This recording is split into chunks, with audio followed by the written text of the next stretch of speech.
us and make sure we get a suit. Please. All right, so we're back here at Billy Harrison Stadium after trying to iron out some of the technical difficulties that we were having. We were having some audio issues, and hopefully you're getting us back up live now on GHSA.TV. And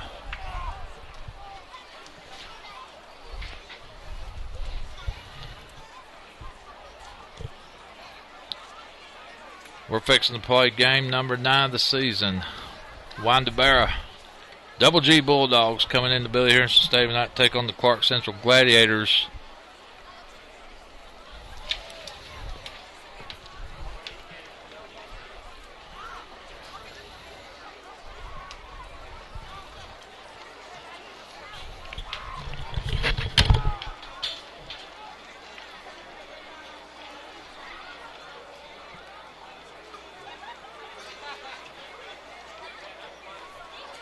Yeah, as we were talking earlier, of course, this is game number 9.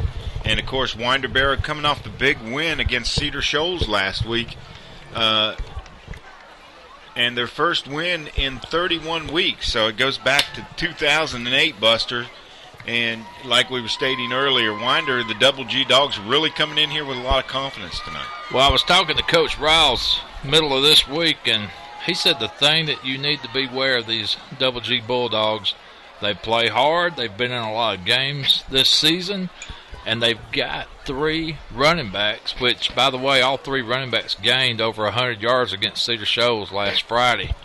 So they're not your typical 1-7 bunch. It's been a process for them. They've been trying to come back and get back on the winning track. They finally found that, and I'm sure with that win fresh in their mouth, they're wanting to taste some more of that kind of stuff. And, you know, Clarke Central on the flip side, we're coming in here pretty banged up. We're injury-riddled. We're getting thin in a lot of positions. We're having to get a bunch of younger kids to step in. And been playing a lot of freshmen, no doubt about it. I mean, last week, looked out there on the offensive side, we had 3 freshmen in 3 different positions and 1 freshman starting. So, and you look at the defensive side of the ball, the Gladiators are playing all kinds of sophomores. Yeah, we've discussed this all year long that, you know, Coach Riles, I don't think he's had the same starting lineup for 2 games in a row all year because of the injuries and the problems with the older guys. But nevertheless, here we are, and there's the Winder-Barrow Bulldogs, and that ought to be a familiar fight song for you people out there in internet land. It sounds just like the Glory, Glory to Old Georgia that you hear at Sanford Stadium on Saturday afternoons. Tonight's captains for both teams, of course, for Winder-Barrow, number 3 senior Chad Platt, number 21 Tyree Tanner, he's also a senior, number 23 Al Schotter, senior, and number 52 Austin Stewart, also a senior. And for the Gladiators, number 69 Deshaun White, number 20 Kayvon Williams, number 33 Cedric Armstrong. Yeah, and number 36, Denzel Maxey. We're going to go down there on the 50-yard line and let Josh Biles get us in on the referee's instructions. All right, so we got both teams set up here, about to do the coin toss right now. I'll try to let you guys listen in. Go ahead and turn your call, and I'll toss it. He called tails. If I drop it, we'll flip it again. Tails it is. Winder-Barrow called tails. They will have the ball, and they want to start off receiving. Clarke Central will start off on defense to the left side of your screen, so we'll see if the Gladiators can set the tone early as they start out on defense. All right, Josh, we appreciate you being right on top of it there for us, and it's always great to hear those instructions firsthand right here only on GITV. Well, you got to like the scenario here. Of course, the Gladiators, you know, that's what they wanted. They wanted the ball in the second half, and this is exactly what Winder-Barrow wants too. They want the ball first. They want to get out. They want to set the tempo and make a statement early. Well, and they probably feel like they've got momentum from last week. They want to pick up where they left off. And, again, once, like I said before, they had 3 running backs gain over 100 yards. And that's probably exactly why they want that ball. No doubt about it. No doubt about it. So both teams getting their wish here.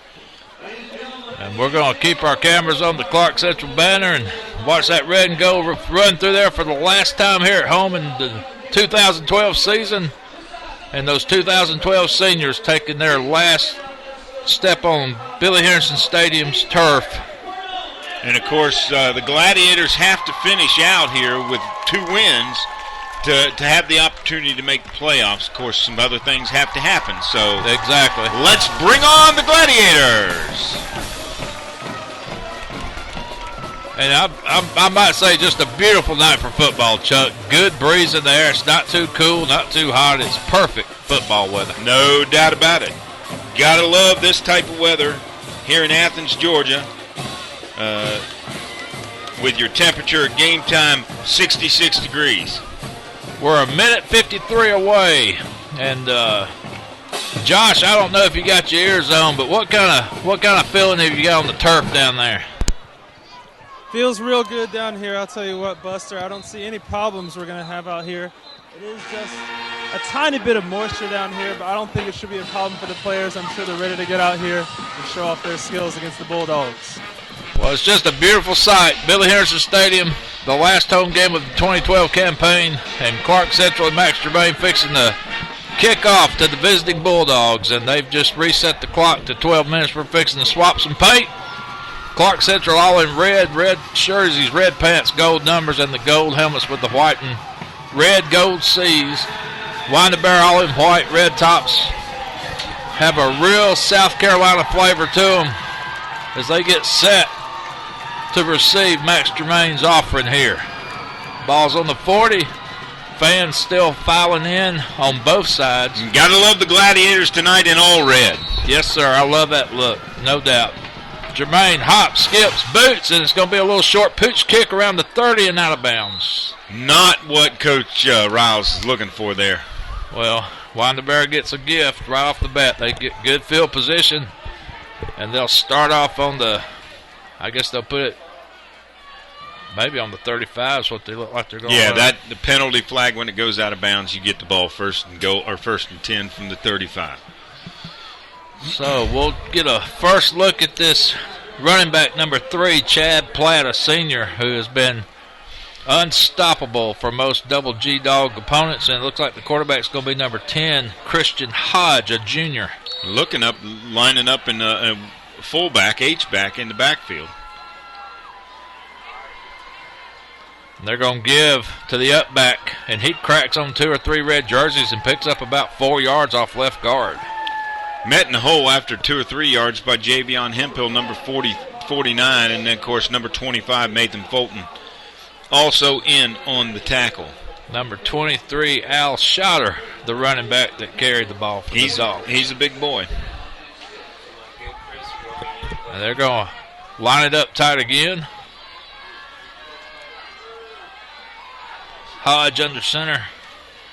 Trying to go wide, Buster. And he got out there. They gave it to Platt, and Platt almost picks up a first down, gets knocked out of bounds around the 44. Yeah, ridden out of bounds by number 15 for the Gladiators, Marcavius Ford. He's going to be short of the first down, but it's going to be 3rd and 2. So a big 3rd down already. Clarke Central doesn't want Winder-Barrow to have any kind of momentum coming off of that win. We need to stop them here. We need to get our hands on that ball. Well, then they're coming out and trying to go after what a lot of people have tried to go after against the Gladiators already this year. They've tried to run the ball up the middle, and then they've got some speed trying to get to the corners. Single eye formation, and they give to number 23, Schouter again, but I think he's short, Chuck. He is going to be short about a half a yard. Good tackle there. Good penetration by Stovall. And then Javion Hemphill, number 49, and number 25, Nathan Fulton, both in there on the tackle. And I tell you what, Chuck, I'm not so sure I've seen any personnel changes. I think they may be going for it here. 4th and a short 1 for Winder-Barrow. They're talking to Hodge, the quarterback. Lengthy conversation on the sideline as he comes to the huddle, so a big 4th down here. Giving his offense and his entire team a lot of confidence here. 4th and 1. Winder-Barrow's on the 44, trying to get to the 45. And there's a little bit of movement, but no They got flag. the first down. They easily got the first down. So the Double G Dogs gamble, and it pays off. They get the ball out to the 47, 1st and 10. 9:50 to go, first quarter. And you'll be hearing that song all night long. I'm going to tell you what, there's about 60 cheerleaders over there on the far side, and there's at least 100 band member to boot, and they're very vocal. They love their Double G Bulldogs. 1st and 10 from the 47. Hodge gives to a man on the end around, number 9 for Winder-Barrow. That was Chandon Sullivan, but he's tackled in the backfield by Kayvon Williams. Kayvon Williams does a good job blitzing on the play and coming in and making the tackle. It's going to be a loss of 5. Well, loss of 4 on the play. It's going to be 2nd and 14 from the Winder-Barrow 44. Hodge, the quarterback, runs all the way to the sideline to get the play and comes back to the huddle, and you wonder if he can keep that up all night. As I recall, they did that last year also. Single eye formation again. They've got receivers split to the left and right side. Hodge drops back. He looks to the right, and he throws complete to Sullivan, but a pickup of only about 2 yards. Yeah, Marcavius Ford playing off to start off with, but read it good, came up, and tackled him, and only a gain of 2 on the play, Buster. So it's going to be 3rd and 11, maybe 12 for the Double G Bulldogs. Clarke Central trying to get a stop here. And really a great play right there by Marcavius. He obviously practiced that all week and read it very well. They've got Platt in the slot position. They've got Schotter, the lone setback. Hodge drops back. He looks. He's getting pressured. Setting up a screen. And he dumps it to Schotter across the middle, who picks up 7, 8, 9 yards. But I think, again, he may be short of a first down. Let's see where they measure. Well, you know if they went for it once, they're going to go for it again this close. Well, I got to believe it's less than a yard again. 4th and 1. They're going to say 2 maybe. They're on the Clarke Central 43. I'm going to say a 1.5. How about that? They got to get to the Clarke Central 41.5. You're correct, Chuck, and they're going for it again. 7:39 to go, first quarter. Winder-Barrow, the second, 4th down of the drive. Crowd making a little noise now for the defense. Hodge gives it off to Schotter. We hit him behind the line, and I think we stop it. Great job once again by Kayvon Williams in on the blitz, making the tackle. Great job right there. And 33 Armstrong also helping clean up, making sure he doesn't get break loose and get free for the first down. That was a big play right there. So a big turnover on downs, and the Gladiators get the ball for the first time tonight. Cameron Johnson's our quarterback. Jelani our running back. As we line up in a broken I formation with Denzel over to the right side. We've got Amir Williams over here to the right. Cameron gives to Jelani up the middle. We try to open up a hole, but it closes quickly as Jelani dives for maybe a yard and a half. It's going to be 2nd and 8 as the senior found little to no going on that play. Senior running back Jelani Payne here on senior night 2012. We've got twins to the right side. Jelani by itself in the backfield, Cameron under center.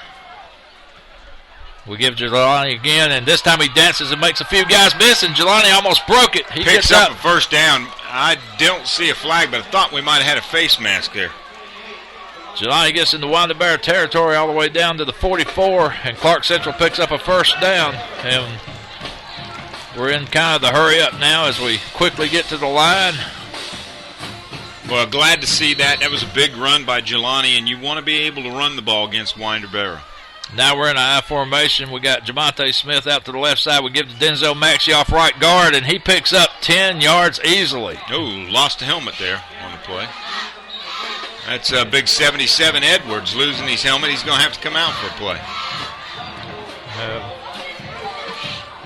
They're going to say he picked up 9, 2nd down and 1. So his knee was just short of the 35, or just inside the 35. So it's going to be 2nd and a long 1. 6:20 to go, first quarter. Clarke Central on their first possession. of the night. We've got Baylor Ward in at fullback, Jelani at running back. We put Maxie in motion to the left side. Cameron, play action. He's got a man streaking down the middle. Amir Williams, touchdown! Touchdown, Gladiators. Beautiful setup there. After run, we do a play action pass, and Amir was streaking down untouched. 35-yard touchdown pass, Cameron Johnson to Amir Williams. So Gladiators out to a 6-0 lead as we bring in Matthew Ward to kick the extra point. Couldn't have said it better, Buster. We pound it. Gaining some good yards, got him looking for a run again, and you bust one right down the middle. Ward's kick is up, almost blocked, but gets through there. Good. So with 5:58 to go in the first quarter, Clarke Central 7, Winder-Barrow 0. Josh Miles on the sideline. How's it looking down there? I tell you what, it's looking real good down here. You can see right here Coach Riles very animated about what just happened on the extra point. Seemed to be upset. But I tell you what, on that touchdown pass by Cameron, you could hear the coaching staff the entire time. There it is, and there it was, cashing it in for a big touchdown pass. Absolutely a big pass from Cameron Johnson to Amir Williams, and Amir had at least 10 yards on the guy by the end of the route. 7-0 our score. We strike early, and Winder-Barrow, after 2 fourth down plays, one they converted, one they did not convert, leads to a turnover on downs, and Clarke Central drives it some 61 yards for a score. 7-0 we lead first quarter. Well, that is what you wanted to do and kind of slow down that momentum that Winder-Barrow had from last week. So very good job by the Gladiators to punch them in the mouth and get some points on the board early. Max Germain in the kick for the Glads. And he sticks a foot in it, this time over to the left side. It's going to land around the 31, and we got a man on the ball, and he recovered. No. Yeah, we did. You can't advance it. Okay. Cannot advance it, so we'll have the ball. So the Winder-Barrow receiver just stood there, and he wasn't sure if he could touch it, fair catch it. Instead, he watched it, and that's the Cardinal center on kickoff. Once that ball goes 10 yards, Chuck, it's anybody's ball. It's a free ball. And Clarke Central, great special teams play, comes up with a big break there as they get the ball on the 30-yard line of Winder-Barrow, 1st and 10.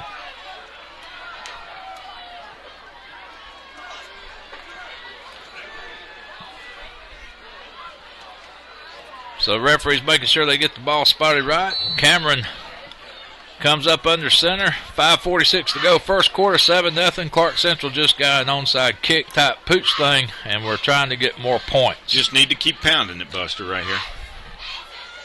We give Jelani, he wants to break off right tackle. He may have gained a yard, maybe 2. And we'll take that. Jelani Payne on the carry. And they're going to give him maybe half a yard. 2nd and we'll call it 9. Gladiators on the Winder-Barrow 29. 5:23 to go and counting here in the first quarter. 7-0 Glad's lead. Twins to the right side. Winder-Barrow jumped, and there's a flag. We just got to be careful. I'm noticing a little bit of chippiness out there already tonight, and you just don't want this thing to turn into something like we had at Salem, that's for sure. Well, yeah, we don't want to lose nobody before our crosstown rivalry game with Cedar, that's for sure. Offsides on Winder-Barrow. That'll be a 5-yard infraction. And it'll be 2nd down and 4 now for the Gladiators as they put the ball on the 24-yard line. Of course, Winder's got quite a few guys going both ways, too. That defensive end, number 21, that Tyree Tanner, he's a good-looking prospect. We got Smith and Williams spread out. We got Jelani by himself in the backfield. Cameron adjusts his receivers, and Another this time flag. there's a flag. That might be a procedure. We were trying to put Maxie in motion, and the flag came out, and I don't know if it was an illegal shift. Let's see what the referees call. Shouldn't have been at that point in time. He should have been able to move. I think we might have another false start on the Gladiators. Josh, did you pick up anything down there on that play? I'm trying to get it right now. He's trying to tell Coach Riles the call. Did you hear what that call was right there? I think the offensive lineman moves side to side. Yeah, illegal procedure was okay. Illegal procedure. So Josh trying to find out every detail, and that's what you want on your sideline report. Doing a great job. Maxie in motion. We give to Payne. Big hole up the middle, and Payne dances through there and gets to the 20. Great blocking by that offensive line that time, Buster. Brought down by number 7, Cole Baggett for Winder-Barrow. Yeah, the big seniors, number 54, Tucker Crumpton, and number 78, DeMario Price, pushed a bunch of white jerseys out of the way, clearing the way for the other senior, Jelani Payne. Here on senior night 2012. Gladiators inside the 20 now. We're in the red zone. 1st and 10. Ball's just inside the 20. Cameron shotgun. First time tonight we put, looks like Maxie in motion. We give a little, we're going to do a quarterback draw, and they're going to catch Cameron on the end. Loss of 1. Yeah, I don't know. Maybe he saw something there, decided to keep it. I think you hand the ball off there in that situation and let the running back get what he can get. We're moving the ball. Yeah, we're definitely doing a lot of damage between the tackles tonight. Seems like it.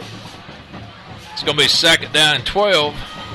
We run Austin Johnson in for Denzel Maxey. First quarter score, Buster, from Appalachia and Heritage. Heritage is up 7-0 with 6:20 left in that first quarter. So the Heritage Patriots all but have the number 3 seed here in Region 8-5A sewed up for the playoffs with only 2 losses. We give Jelani. Jelani gets outside, and he takes on a couple of white jerseys and knocks them down to around the 16. Once again, even on that play, which was very similar to the one that Cameron kept the ball on, the line surge right there was nothing there, but the line surge and Jelani's swiftness. It's almost like they're getting 3 yards before there's any contact. No doubt. Right. So we could be in a 3rd and 4 instead of a 3rd and 7 at this point in time. 3rd and 7 Glads. Cameron's in shotgun. We got trips to the right side.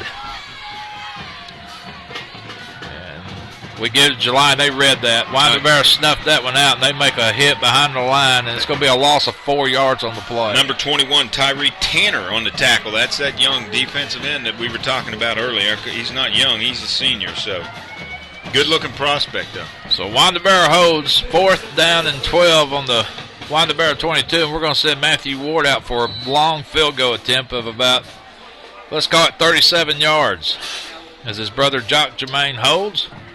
Jock Jermaine's Max Jermaine's brother, Matthew Ward, the kicker. 37-yarder.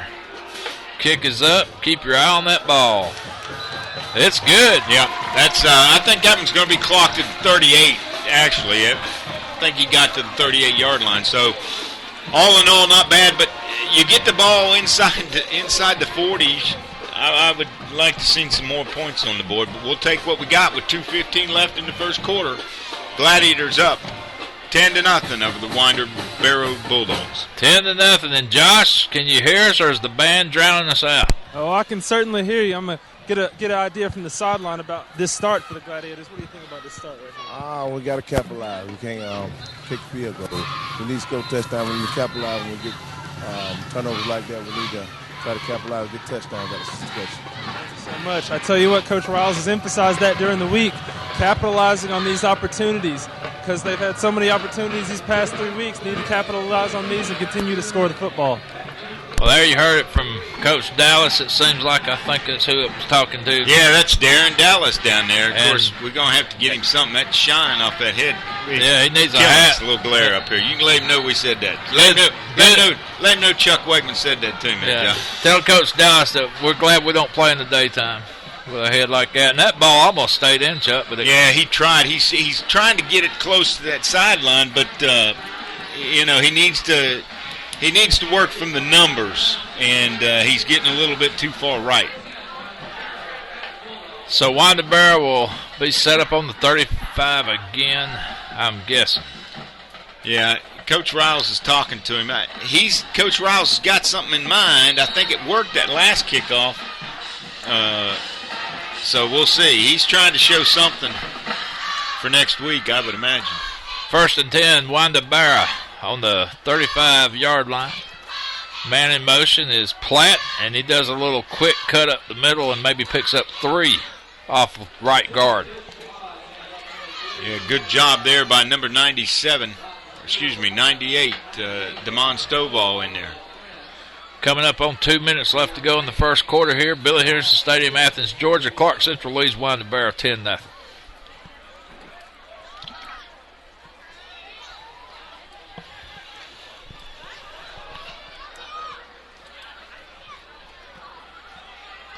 Second, and we'll call it 6 for the Bulldogs, maybe 7. They give to Platt again. Platt can't find a hole, and we wrap him up behind the line. There's about 5 or 6 red shirts taking a pop at him. Boy, Javion Hemphill and getting the first lick on him. And, of course, Damon Stovall with the big pressure up the middle that caused him to change direction. That's going to be a loss of, let's probably call it 10. Yeah, just about, maybe about 10 or 9, yeah. Well, it looks like the dang down marker over there is a different spot from the ball. It's going to be third and about 20. Got those basketball referees doing the yard markers. You got to watch those guys, you know. They're not used to all the lines. Yeah, the chain gang's been something to behold this season, that's for sure. Coming wide again. And that looks like that's Sullivan, and we drive him out of bounds around the 27. That's going to be a quick 3 and out for Winder-Barrow. This will be their first punt attempt of the evening. Once again, there's definitely a lot of chippiness out there. Old Kayvon Williams, I give him credit. He took I don't know if that was a clean blow or not, but he took a blow and he just came up and he kept his mouth shut and ran back to the huddle. That was a good job. Yeah, nobody wants to get thrown out this evening. I'm telling you, those are costly penalties when you get thrown out of a game. They won't all play against Cedar next week. Winder-Barrow, punt in formation. Stayed him back deep for the Gladiators. Nice little punt. Looks like that's Kenjai Reed, number 27. Reed, yeah. He breaks a few tackles, but then they tackle him around the 47. Yeah, brought down by number 7 for Winder-Barrow. Cole Baggett on the tackle. So it'll be first and 10 Gladiators with 33 seconds to go, first quarter. They're playing a lot of guys on defense and offense, so this is going to be a long night for some of these guys. We got twin receivers to the left side. We've got Jelani in the backfield with Denzel. Cameron looking to the sideline for a play call. He does play action again. He's going deep. He's got Amir Williams on the 30. Did he stay in? He didn't stay in. He wasn't able to make the catch either. Out of bounds. Incomplete.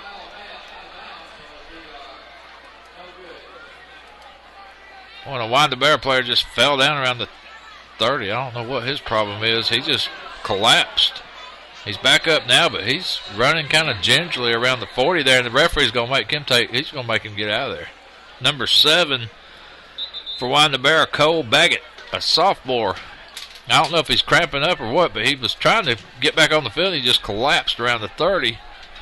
Got up on his own power, but he was walking real funny. Josh, what you got down there?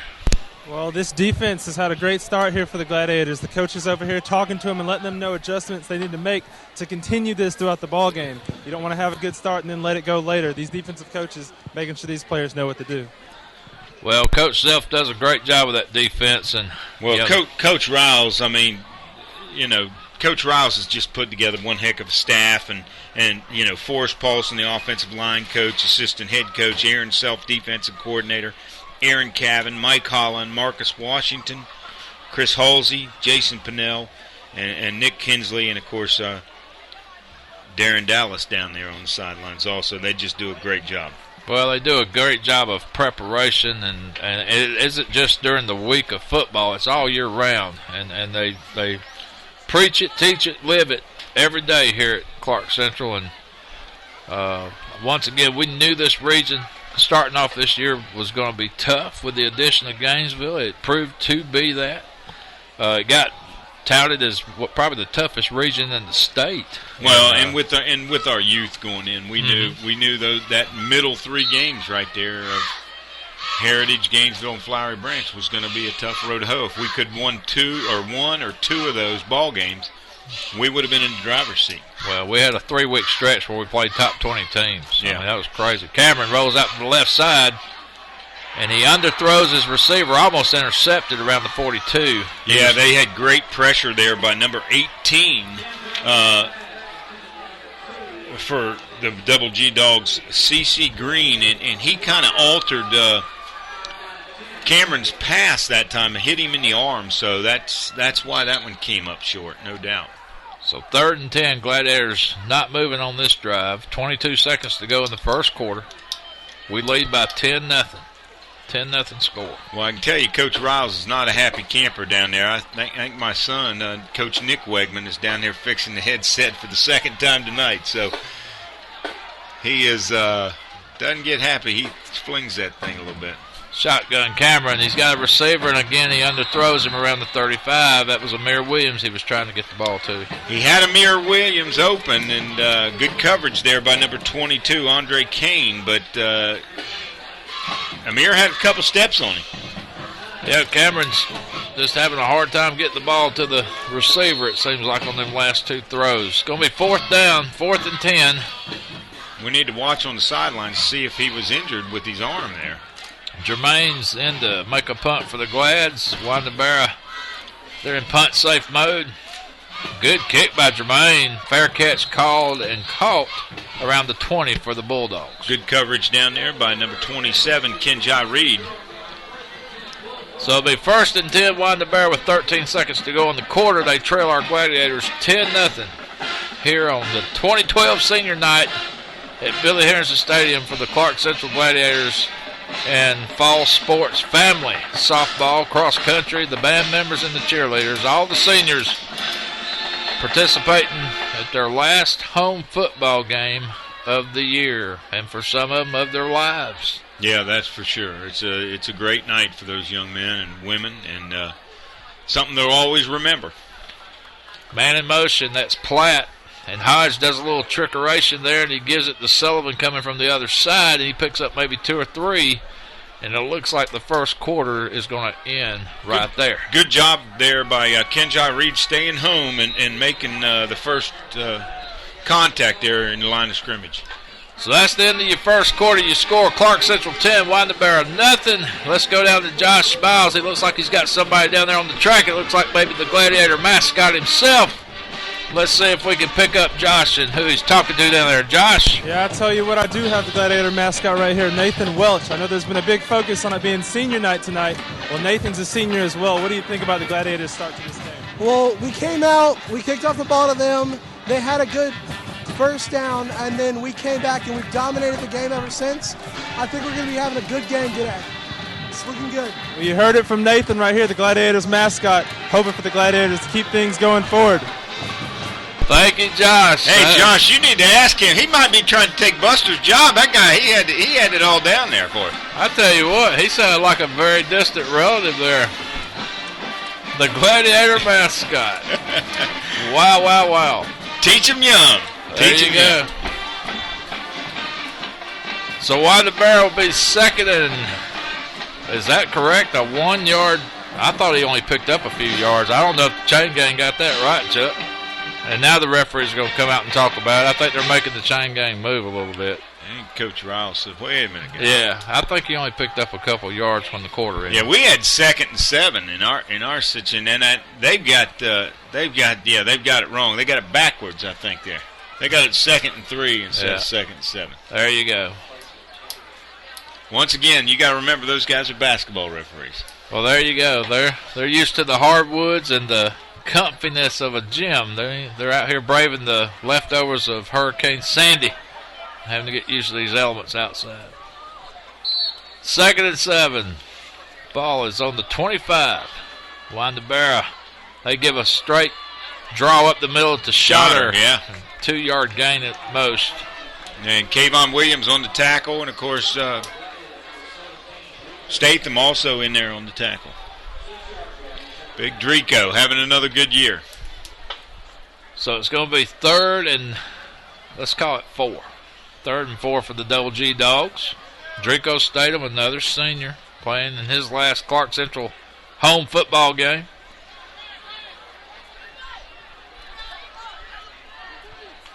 As is Damon Stovall on the defensive side of the ball. Hodge drops back. He's got a man, Sullivan, over there to the left side, and he's diving close to a first down. I'm not sure if he's going to get there. I think he's going to get it. I think they're going to give him that one. I think the second he's effort. Marking it awful short, though. Drico go over there, maybe put a big leak on and got the tackle, but I thought he stretched out and made that catch. And again, I do not see the personnel change. I think Winder-Barrow's going for it, Chuck. Hodge is staying on the field. Well, this is a situation where you might be putting your team in a real difficult situation if you don't get the first here. They're going to call timeout and talk about it. I think that's a wise choice on the coach's part. You're only down 10, and you got 10 minutes to go in the fourth quarter or second quarter. It's a big piece to chew off right there. 10:44 to go in the first half. Clarke Central leads 10-0, but Winder-Barrow's debating a fourth and maybe the length of a football conversion here. Ball sitting just shy of the 32-yard line. 10-0 our score. And Buster, we need to tell everybody why Josh is here tonight. Of course, Holly having to leave town. She's probably in the Miami International Airport at this point. Got a phone call from her this afternoon. She's down there in South Beach at the airport waiting to go on a missionary trip to Cuba. So, Holly, if you got your ears on, if you're on the internet down there in Miami, give us a call and let us know you're picking up the signal loud and clear. It's nice to know where the far reaches of this internet is all over the place. Well, he is going for it, Buster. Okay, 4th and 1. Winder-Barrow's going for it here.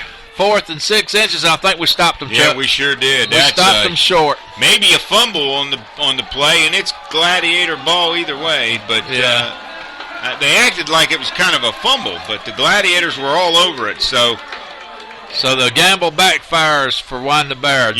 He really missed his read there. He probably should have handed that off to the fullback. He probably would have had it. So it's going to be 1st and 10 Gladiators. They're on the 20. The 30. Got to come away with points this trip, Buster. We've got Austin Johnson in at quarterback, and Chuck, what I was fearing, maybe Cameron aggravated that shoulder a little bit on those passing plays. Well, that one pass, he got hit in that arm. I'm telling you, I saw it plain as day. So Austin gives to Jelani, who fights his way off left tackle and maybe picks up 3 down to the 26. Brought down by number 32 for Winder-Barrow. They're playing a lot of people out there. That's Dalton Crow, a sophomore. They're going to spot the ball just inside the 28, so it's going to be 2nd and 8. Gladiators on the Winder-Barrow 28. 10:14 to go, first half. Gladiators trying to add to a 10-0 lead. Austin Johnson gives to Jelani. He's got a little bit of room if he can make the corner. He does. He makes a man miss, and he dances his way for about a 6-7 yard gain, almost to a first down at the 20. Yeah, he's going to be about a yard short, but what a great run. I mean, he was outrunning people and then started putting some moves on some people and made a great run and getting us within the yard of the first down. So it's going to be 3rd and about a yard and a half. 3rd and a yard and a half. Gladiators knocking on the door just outside the 20, and now we get a penalty. Now, wait a minute. Well, I don't even think the ball was set yet, was it? Yeah, they called illegal procedure after the play, I guess. I guess we were coming up to the line. I'm not sure about that one. I'm not sure either. I don't even think the line was even set. Yeah, I thought we were still walking up to the line to get set, but maybe we broke the huddle with too many men. I don't know.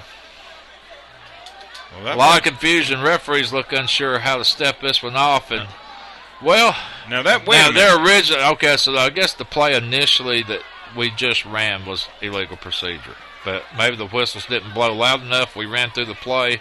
So it's 2nd down. 2nd and 11. Okay, there you go. So we just didn't see that, I guess. Josh, what you got? Well, they called an illegal formation. Coach Riles was trying to emphasize that there was a tight end on the opposite side of the field, and he didn't think the referees saw that when they made the call. Gotcha. That'll explain that, man. I don't understand why they let the play run. That whistle should have blown. 2nd and 11. Austin Johnson rolls right, and he's hit behind the line. Nice tackle by number 5 for Winder-Barrow, Jeremy Ramsey. Yep.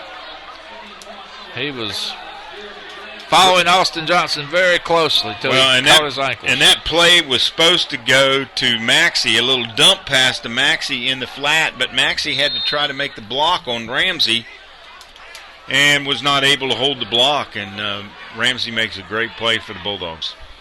It's going to be third. I'm going to call it 17. Now Austin is at the slot, and number 12, Akeem Wise, is in at quarterback. So Akeem Wise, the youngster.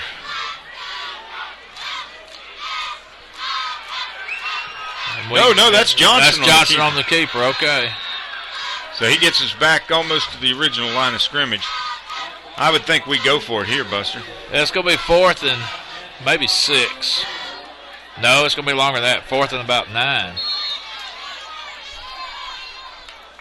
Yeah, you're kind of in no man's land. Maybe too long for a field goal, too short for a punt. And looks like Austin Johnson's going to stay out there at quarterback. We've got Amir Williams, Javonte Smith sliding over here to the left side. Jelani the lone setback along with Maxey in the slot. 4th and 9 Gladiators. 8:08 to go, first half. Maxey in motion to the left side and the whistle blows. Been awful sloppy so far tonight. There's a penalty on the Glads, and I don't know if it's a procedure. Again, let's see if we get an indication. I mean, White had it. I haven't seen him making the call here tonight. Yeah, never got an indication on what was that. Josh, anything? Yeah, they called a delay of game. It was the referee in this corner of the field right here who ended up making the call, not the referee back there. That'll do it. That's his call to make, too, that deep judge there. So delay a game on the offense, and that's going to make it 4th. And we'll call it 14 now. Gladiators still going for it on 4th down. 10-0 our score. Austin Johnson rolls to his left side. He's going to throw it up. Amir Williams in the end zone. Touchdown. Touchdown, Gladiators. Boy, Austin Johnson took a shot, too, by number 16, Efa Usobu. But he was able to get the ball down there far enough. Well, I'll tell you what, that pass started off like a wounded duck, but it found its destination. It found Amir Williams around the 3-yard line, and Amir just walked into the end zone. Touchdown, Glads. We lead 16-0. Well, Austin had his arm. I mean, he was throwing the ball, and he got caught right there in the armpit after he threw it. Oh, bad snap. And they're going to tackle Jock Germain behind the line. So we do not convert the extra point, and we lead 16-0. Josh. Well, I have an update for you. Cameron Johnson heard from the medical staff that he has a knee injury keeping him out of this ball game. But as we just saw, Austin Johnson delivered on that big touchdown pass right there. Well, and I think that's just going to be the safe play there with a big rival game next week. Just let Cameron heal. Well, like we were talking, things were getting chippy. You're up 16-0 right now. This game is not out of reach by any means, but the Gladiators have been able to run it and punch the ball pretty good, so I think it's a big call, good call. Not much slowing them down tonight. It doesn't appear to be at this point. 7:54, first half action, 16-0.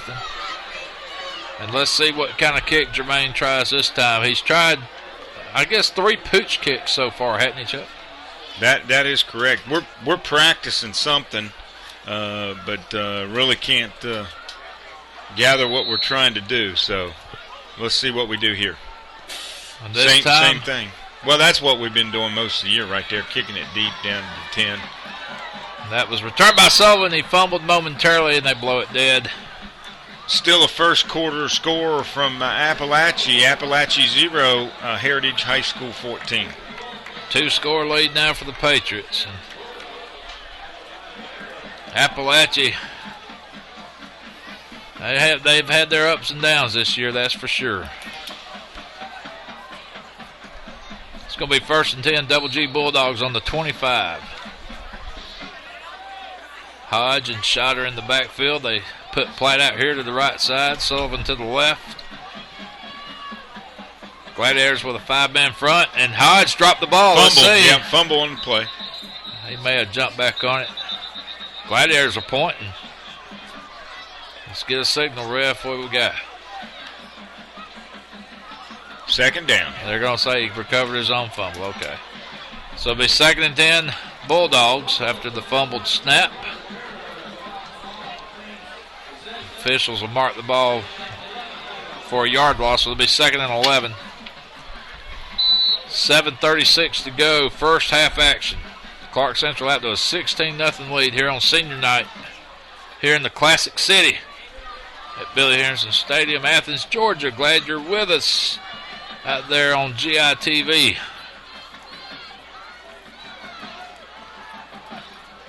Gladiators again with a 5-man front, and they close the pocket on Hodgson. We almost intercepted. Almost intercepted twice.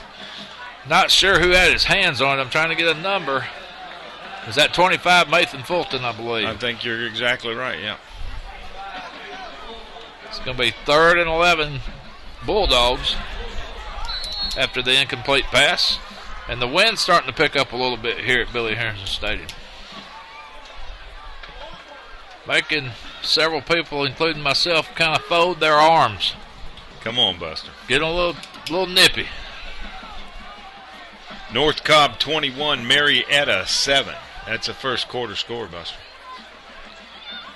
Hyde, shotgun, looks to the right side, and he throws over Schotter's head, incomplete.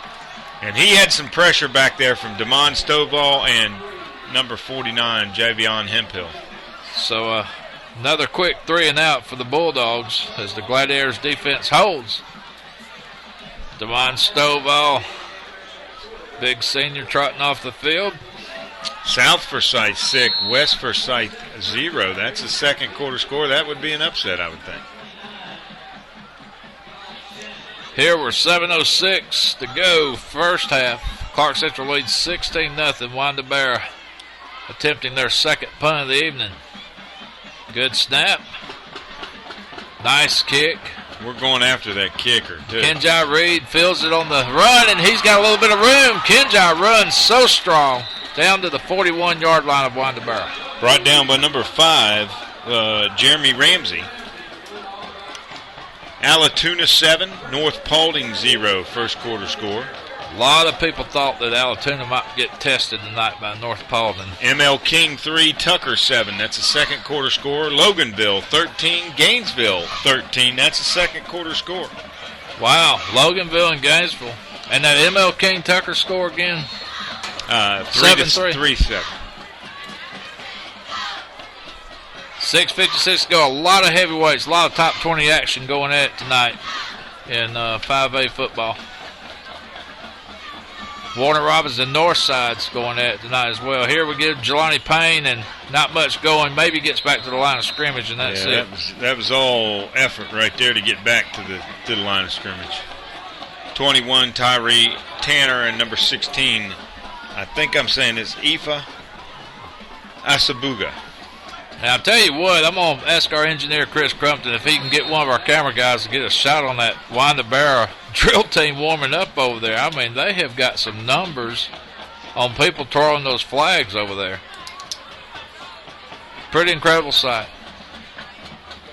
Austin Johnson drops back, and he scrambles out of pressure, runs to the right side, and he's cracked pretty hard around the line of scrimmage for no gain. Yeah, brought down by number 12, Levi Worley. And number 5, Jeremy Ramsey. Very active linebackers for Winder. So it's going to be 3rd and, I guess we'll call it 10. 3rd and 10 from the Winder-Barrow 41. We have not moved it at all since the punt return by Kenji Reed. Twin receivers to the left. One man out to the right side. Jelani off Austin Johnson's right hip. Shotgun formation. We've got a man in motion, Jamonte Smith. Johnson looks, and he eludes, and he throws to his safety valve. That's Jelani Payne, and he's got a little bit of open field, and he drives down to the 23. Big first down right there for the Gladiators. Brought down by number 11, Darius McCain. So a nice play, Chuck. That time it worked to perfection. Downfield coverage, nothing there. Austin Johnson tucks it up, rolls out to the right side, hits his safety valve in stride. Big play for the Gladiators. 5:24 to go, first half. Winder's getting a real good rush on our offensive line right now. Austin Johnson over here to the left side. We get Amir Williams on the bubble screen, and he can't quite get away from a white jersey, and that's number 12. Levi Worley. I tell you what, that's a football name, isn't it? Levi Worley. 5:01 to go. First half ticking down here. Gladiators inside the 25. Second and 10. That number 22, Andre Crane, is really limping pretty bad. That's the corner they need to go after. Jelani's going to break it out right side. He's going up the middle. Down to the 10. Nice strong run, Jelani Payne. Yeah, down to the 10 for a first down for the Gladiators. Brought down by number 9, Chandon Sullivan. So Clarke Central quickly lines up. They'd love to score another touchdown here before half. Austin Johnson doing a good job with the offense thus far.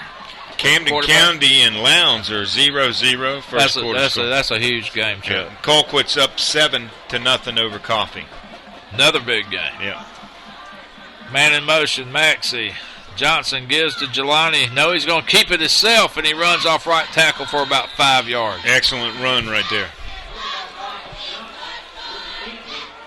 So Gladiators seriously knocking on the door. They're on the 5, second, and they're going to say 2nd and 5. I guess they can get down to the 1 and get a first down without scoring. Yeah, it looks like maybe a half yard, huh? Yeah, it's close. Power eye. Looks like Baylor Ward and Jelani Payne. Now it's a split broken eye. Johnson to Jelani, and he gets down to maybe the 5, maybe the 4. They close it up quickly. Winder-Barrow does. Looks like he might have got, inside the 5 there, just a little bit. Collins Hill 16, Duluth 0. That's a second quarter score. And Mountain View 0, North Gwinnett 7. Big third down for the Glads here. We're technically inside the 5, probably on the 4.5, and now Winder-Barrow calls timeout. Josh, what you got? Well, I tell you what, you can tell Coach Riles is very animated down here, wanting his team to punch it in the end zone. I know this week he talked about capitalizing on these opportunities. They would really love to score a touchdown here for the Gladiators. All right, Josh, just keep us posted on anything that out of the ordinary happens down there, but we've had our problems the last couple of weeks. Once we get this close to the goal line, we've had a problem punching that thing in there. Really need a score here before half, Chuck, to set the tone for the second half. No doubt about it. Need to come out of this timeout. Coach Riles has got them huddled up, and I think he's telling them how serious he is about getting something done. And, Josh, I hope this wind is not affecting you as bad as it is Buster up here inside. Josh, are you cold? Well, the wind is blowing down here. I'm very into this game, so I'm not as cold as I probably would be otherwise if I was sitting in the stands over there. Well, you're a smart guy, though, Josh. You got your sleeves on, your long handles. There you go. Yeah, I got them ready. You look like a wrestler. You look like Crusher Khrushchev waiting to take the ring in the old NWA. Hey, Monroe area 21, Chestatee 7. 3:27 to go. Johnson drops back, throws it into the end zone. He's got 2 receivers, but overthrows both of them incomplete. Just a little strong on that one, Buster. 4th down, what are we going to do? We're going to kick a field goal. It looks like we had big Anthony Smith, our tight end, and Baylor Ward, our fullback, and both of them giving chase, but Austin Johnson just threw it a little bit out of their reach. Need a good snap here. We got to at least come away with some points. So Matthew Ward lines it up, and it's going to be about a 21-yard attempt from the right hash mark. 4th and 5. Low snap, and again we botch it. And Matthew's going to pick it up, and he's going to get creamed, and I hope he's okay. No, they're going to run. Oh, wow. Winder-Barrow picked it up. We're giving chase. Look at Drico Statham. He can try to make almost caught him. He touched his foot, but after it crossed the goal line, we got 2 flags down at the 45-yard line. Now we got 4 flags down. And I seen a late flag, and I seen a referee's hand come up, Chuck. I hope it's not bad news. DeMond Stovall, somebody out there, I hope it didn't get a little chippy. It's been getting chippy the whole game, and DeMond Stovall out there, boy, I tell you what, Drico Statham was absolutely running down the field. Yeah, we're going to have to see. Something happened. There was a very, very late flag, and I seen the referee. Well, we got flags at the 45, and we got flags at the 30 and the 38. But it seemed like I saw the signal you never like to see, and that was the old heave-ho sign that referee gave on the 45 over here to the right side. So let's see after they sort this out. But Clarke Central's got a player going to the locker room. And it looks like it might be Matthew Ward. I'm not sure. I don't know if he got injured on the play, but he's definitely heading to the locker room. Let's see. Okay. We got a block person. in the back against the Gladiators. Okay. Block in the back against somebody got ejected. Somebody got ejected, but I don't know who here. And it could be Matthew Ward, number 22, who we saw heading to the locker room. And I was afraid that's what I seen. I mean, anytime you see that referee do like a home plate umpire giving the strike 3 sign, the big hands up in the air with his fist balled up, that's usually an ejection. And we're all too familiar with that this year. And if that's true, we don't have a field goal kicker or an extra point kicker next week, at least the guy that's been doing it most of the season. But I have not seen any other player go to the locker room. Let's send it down to Josh and see if he's found out what's going on here. Josh, what you got?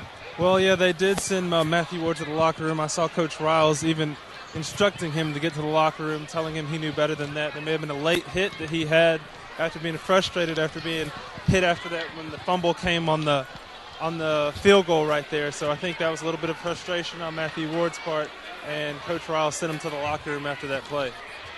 But Josh, now the umpire or the referee, he gave the signal that somebody was ejected. So maybe you can find out what's going on there. Right, I did see him give that signal, but I also saw Coach Riles talking to Matthew Ward, telling him to hurry up and get to the locker room right away. So maybe some strategy by Ward, hoping he could get him off the field for the catches number. But no, he's given the ejection sign. So maybe, Josh, you can find out if it was a Clarke Central or a Winder player that got ejected.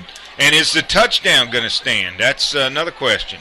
Yeah, I think the refs are still talking about it. I don't know if we can get a camera on them, but the refs are definitely still talking this over. They're on the 45 out by the big C on the 50 with 3:06 to go in the first half, and they're still discussing this thing and ironing it out. And above all, I hope you're right, Chuck. Maybe a Winder player got ejected. I hope so, but man, oh man, I can't. Unless it was a dead ball that he hit him in the back after the, I could see the ejection there, but a block in the back. Okay, here we go. Some more signals out here. Well, I can understand the block in the back by Winder-Barrow. That would negate the touchdown, but it seemed like he did give the same signal for the Clarke Central team, and we would have no reason to block anybody in the back when we're trying to chase a guy down to keep him from scoring a touchdown. Late second quarter score, of course, Appalachia 0, Heritage 21. Of course, with a Clarke Central win and a Appalachia loss tonight, the Gladiators will clinch that fourth playoff spot. Yeah, due to the head-to-head victory over Appalachia. Josh has got some information for us. Josh, what you got? Yes, they did indeed eject Matthew Ward after that play for an unsportsmanlike conduct, is what I'm hearing from down on the field. So, usually to get ejected, it had to be more than just... pretty ugly. Yeah, more than just some slang or anything. It was probably something, like you said, Josh, before. It was probably some retaliation on the botch snap, and Ward's probably a little frustrated and went after somebody, but that's just the way it goes. And Georgia high school rules state that... okay, so the any player ejected has to sit out of the game. Block in the back... See, he's pointing the wrong way. He's pointing personal foul ejection to Winder, but it's the opposite. The block in the back was against Winder, which occurred first. Then you had the personal foul, dead ball, against Clarke Central. He was just pointing the wrong way and there. the ejection. And I guess what makes the personal foul stand out more, he did give the dead ball signal, so it was after the play was over. Well, I tell you what, we're lucky there was a block in the back, because you make this ball game 16-7, and your starting quarterback and your field goal kicker now out of the ball game. Yeah, it's getting a lot Don't closer. like the odds. Right. Don't like the odds. So with 3:06, Winder-Barrow has a chance to try to put some points on the board here late. I tell you where I don't want to be at halftime. Where's that? In that Clarke Central locker room. Yeah, it'll. Coach Riles is coming unglued, I can guarantee you. Yeah, it'll be loud. Hodge drops back, throws. We batted it down. Almost around the intercepted 42. by number 33, wasn't it? Number 20, No, 20, Kayvon Williams. Kayvon Williams. That's correct. Bacon County 30, Atkinson County 0. That's second quarter score. It's going to be 2nd and 10, Double G Dogs on the 35. 3:02 to go in the half, and it just seems like it's taken forever to play this first half tonight.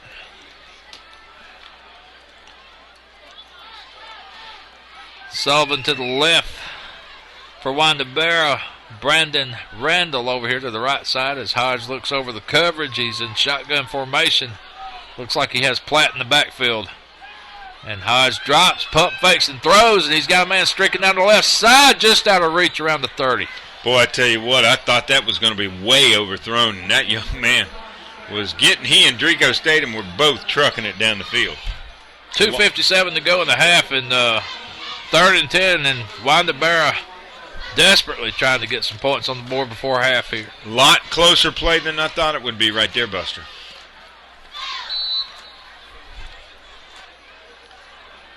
That score is still Appalachia 0 and Heritage 21. Heritage starting to extend it now, 3 scores. Tough ball club from Conyers, that Heritage bunch. Yeah, strong running team. And can throw the ball, as we found out. Oh, yeah, when they need to. Yep. Hodge drops back, throws a little slanting route to Sullivan, complete for a first down out to the 47. Kenji Reed, number 27, making the hit for the tackle. North Atlanta 13, Lakeside DeKalb 14. Fourth quarter score. Clock stops momentarily as Winder-Barrow gets a play in from the sideline. And again, that quarterback, I'm telling you, runs over that sideline, gets that play, and brings it in itself. I've just never seen that. Grayson 48, Archer nothing. Yeah, that's last night's score. Okay. Yeah, they've handled them pretty handily on WSB last night. Hodge gives it to Shotter for not much, maybe a yard up the middle. Boy, and Paul Eckhart came in there trying to, he was going to lower the boom. Damon Stovall gimpy a little bit with the tackle, number 98 for the Gladiators. He is limping pretty bad, Chuck, and he's looking over that sideline. East Coweta 14, Douglas County 13. That's the second quarter score. It's going to be 2nd and 9. Double G Dogs here on the 49. And not a real sense of urgency here by Winder-Barrow. 16-0 they trail. Hodge drops the snap, and we hit him behind the line. It looks like Javion Hemphill. Oh, yeah, Javion is all over the football field tonight. Milton 14, Cherokee 0. Roswell 0, Lassiter 14. And Centennial 3, Alpharetta 6. 1:29 to go. Gladiators clinging to a 16-0 lead. I know it sounds like a lot, but we've had to earn every point of it. Winder-Barrow been playing very, very good football this first half. 3rd and 14 for the Double G Dogs. They're on 43 as Hodge drops back and throws it out to the left side. He overthrows his receiver, Sullivan, incomplete. Once again, Javion Hemphill and Eckhart both blitzing in there on the play, and Sullivan has to get rid of the ball in a hurry. It's going to be 4th and 14. Winder-Barrow will be forced to punt. Go ahead, Chuck. Hodge trying to get rid of the ball early. Hodge. That's a halftime score now over at Appalachia High School in Winder, Georgia, with your score 21-0. 21-0. Heritage in favor. That'll assure Clarke Central a playoff spot regardless of what happens the rest of this season, if that score holds.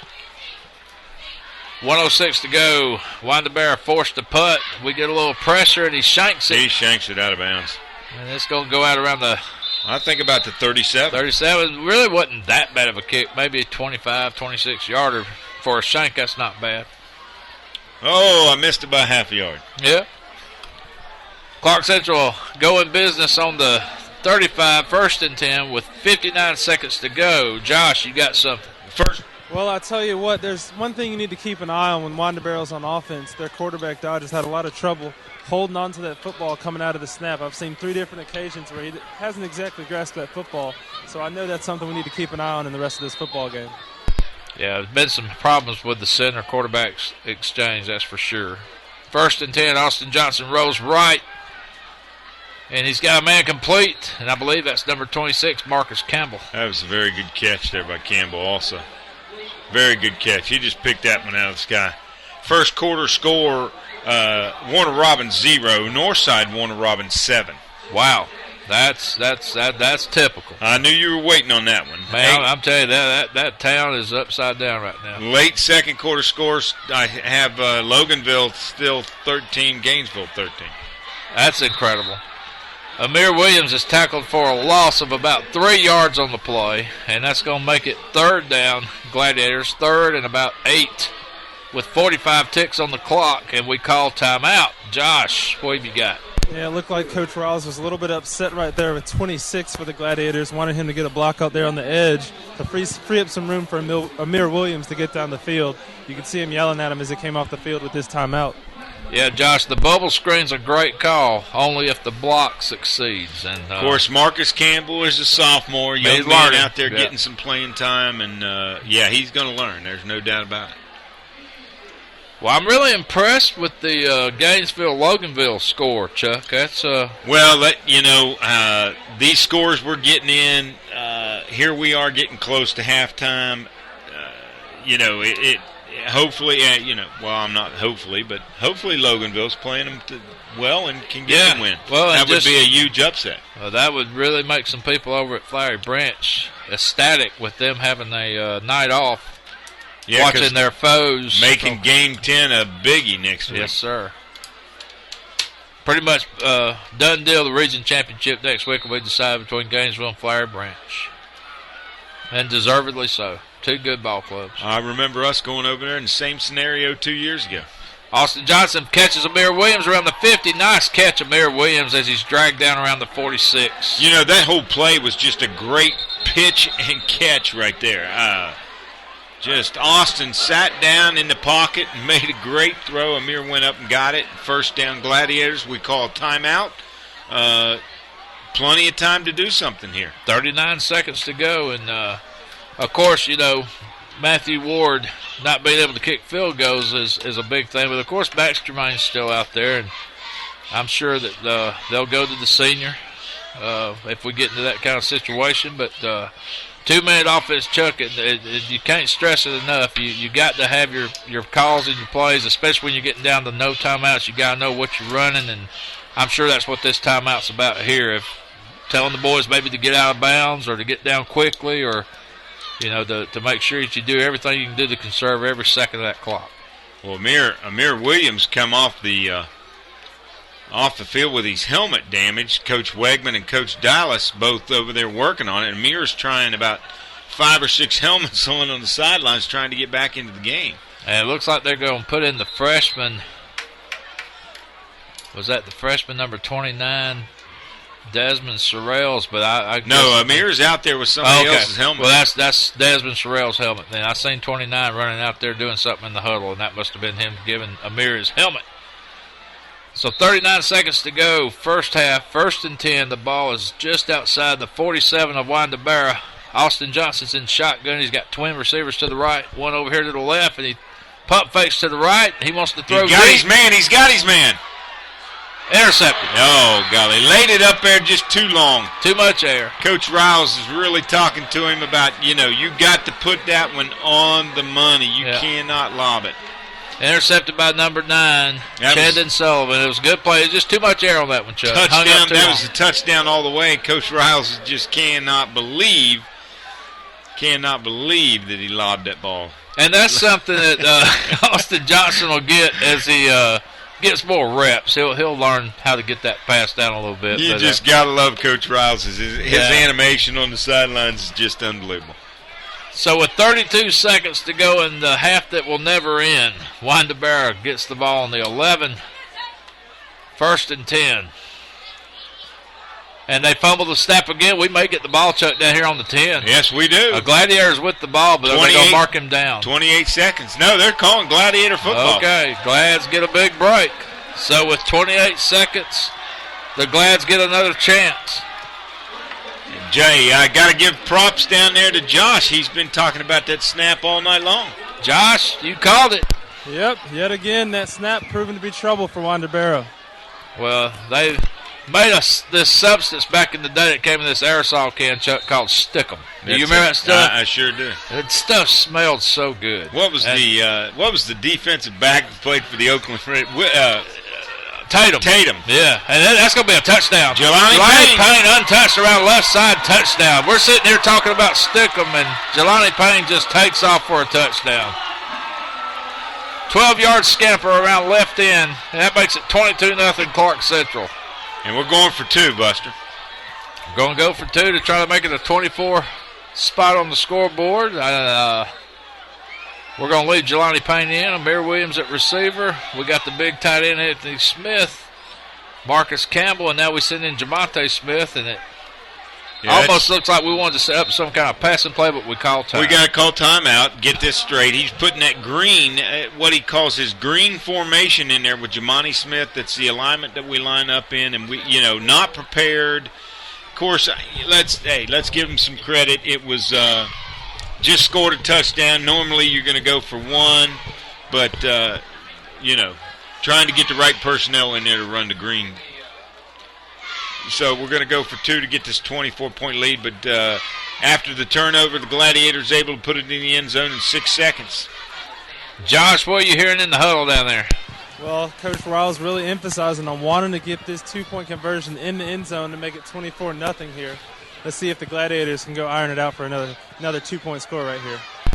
We've got Denzel Maxey, Jelani Payne in the backfield. We've got Austin Johnson at quarterback, and they're going to line up on the left hash mark, I'm guessing. Seeing a bunch of red jerseys move over to this side. So what do you think, Chuck? Are we trying to run something right, or are we just trying to fool the defense and maybe go up the middle or go to the short side? I'm going to have to go either way right here. You never know about Coach Riles. Austin Johnson under center. We'll give a little trap to Jelani. And we're in. He's in there. Untouched, too. Untouched. 2-point conversion is good. Coach Riles is still not happy with Austin Johnson. He is teaching all the way.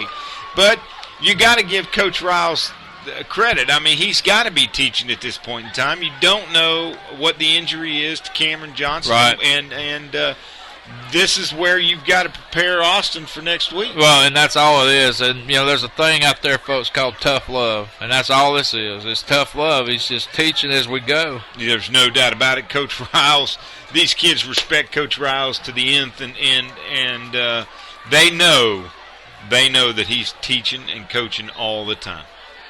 24-0. 22 seconds to go. And I kid you not, it has taken a half hour to play these last 2 minutes of this half. Got a second quarter score, Carrollton and Sandy Creek. Sandy Creek 2, Carrollton 0. Sandy Creek 2, Carrollton 0. That's it. Sounds like baseball to me. That's it. Here we go. Jermaine sticks a foot in it, and we kick it over to around the 20. It's going to be fielded by Winder-Barrow. And this guy makes a few people miss and gets out there around the 33. Winder-Barrow will take over 1st and 10 right there with 17 seconds to go in the half. Brought down by Javion Hemphill, number 49. That young man has been everywhere tonight. So Winder-Barrow, they haven't shown any kind of sense of urgency thus far. I'm imagining we'll probably see a running play or maybe even a knee here, especially with the problems they've had with the snap. center quarterback exchange. And they're going to run a trap draw to Shotter, who gets some nice yardage, maybe 7 yards out left side, gets out of bounds. With 12 seconds to go. 11 seconds. Ball's out past the 40. Or they're going to say just shy of the 40. Call it the 39 and a half. 2nd and a half yard. State champion Sandy Creek, 2009. That was the year the Gladiators lost runners-up at the Georgia Dome. And Chuck, a great run by that group. Trivia question, can you name the running back for Sandy Creek Patriots that night in the Dome? Yeah, I think he's up at Tennessee right now. You got that right. Rajon Neal. And the half's going to end right there on a sweet play to Platt. Yeah, Clarke Central 24, Winder-Barrow nothing. Go ahead, Jim. Brought down by Chico Newcomb and Drico Stadium. So good first half for the Gladiators. I know Coach Riles is going to be doing a lot of coaching at halftime today. Well, folks, keep tuned to your internet there. I think Winder-Barrow is prepared to give you a heck of a halftime show here. They've got a humongous band, and they were over there practicing during the second quarter. We're going to give Josh Miles a chance to maybe give him some refreshments. Josh, you needing some hot chocolate by now? Are you getting cold? I'm going to head on up there with you guys, hang out with you for a minute before we start out this second half. Come on up and take a load off your feet. We're going to take a short break here on GITV. Clarke Central 24, Winder-Barrow nothing. It's halftime at Senior Night 2012, Billy Henderson Stadium.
the beautiful sounds of the Clarke Central High School Marching Band, preceded by the Winder-Barrow WG Bulldogs Marching Band. And halftime here at Billy Harrison Stadium on Senior Night 2012. Clarke Central enjoying a 24-0 lead over Winder-Barrow. And we're going to try to catch you up with some scores from around the state. Chuck Wegman has been real busy over here during the halftime trying to get you some scores from all around. Chuck? Elbert County 21, Jackson County 21. That's a halftime score.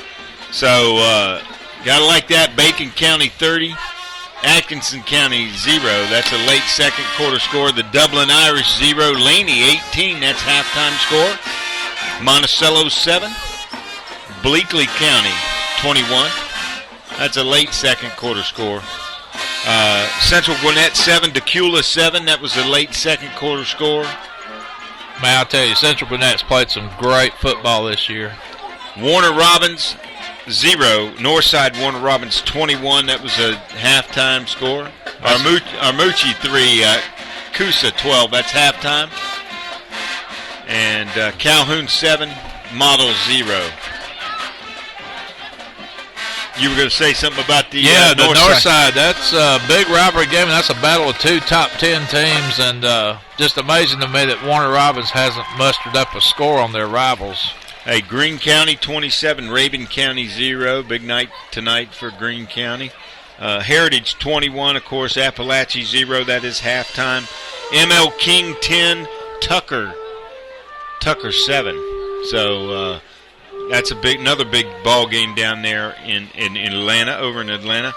Of course, Loganville 20, and at one time it was Loganville 20, Gainesville 27, but Gainesville has stretched it out at halftime to a 41-20 lead over Loganville. Boy, that red elephant offense with Deshaun Watson at quarterback, they are so hard to stop once they get going. And it sounds like Loganville was fighting them pretty good there for a little while. No doubt about it. Liberty County 16, South Effingham 7, Marist 7, Chamblee 0, Rome 21, Villa Rica 13, Houston County 21, Jones County 20, Whitewater 35, Stars Mills 0. Groves is 12-7 over Effingham. Allatoona 28, North Paulding 7, and Sandy Creek is still 2-0 over Carrollton County. Playing a little baseball here in football season. Sandy Creek is 2-0, and but Chuck, a lot of top 20 teams. Let me update that. Sandy Creek 9. 9-0. Okay. Carrollton 0. A lot of top 20 teams fighting it out this season, or here in this 9th week of the 2012 season, as we get ready to play the second half here with 2:22 and counting. And Chuck, your assessment of the first half? Well, wow. Didn't know what to expect. Winder-Barrow WG Dogs coming off the big win last week over Cedar Shoals to snap that 31-game losing streak.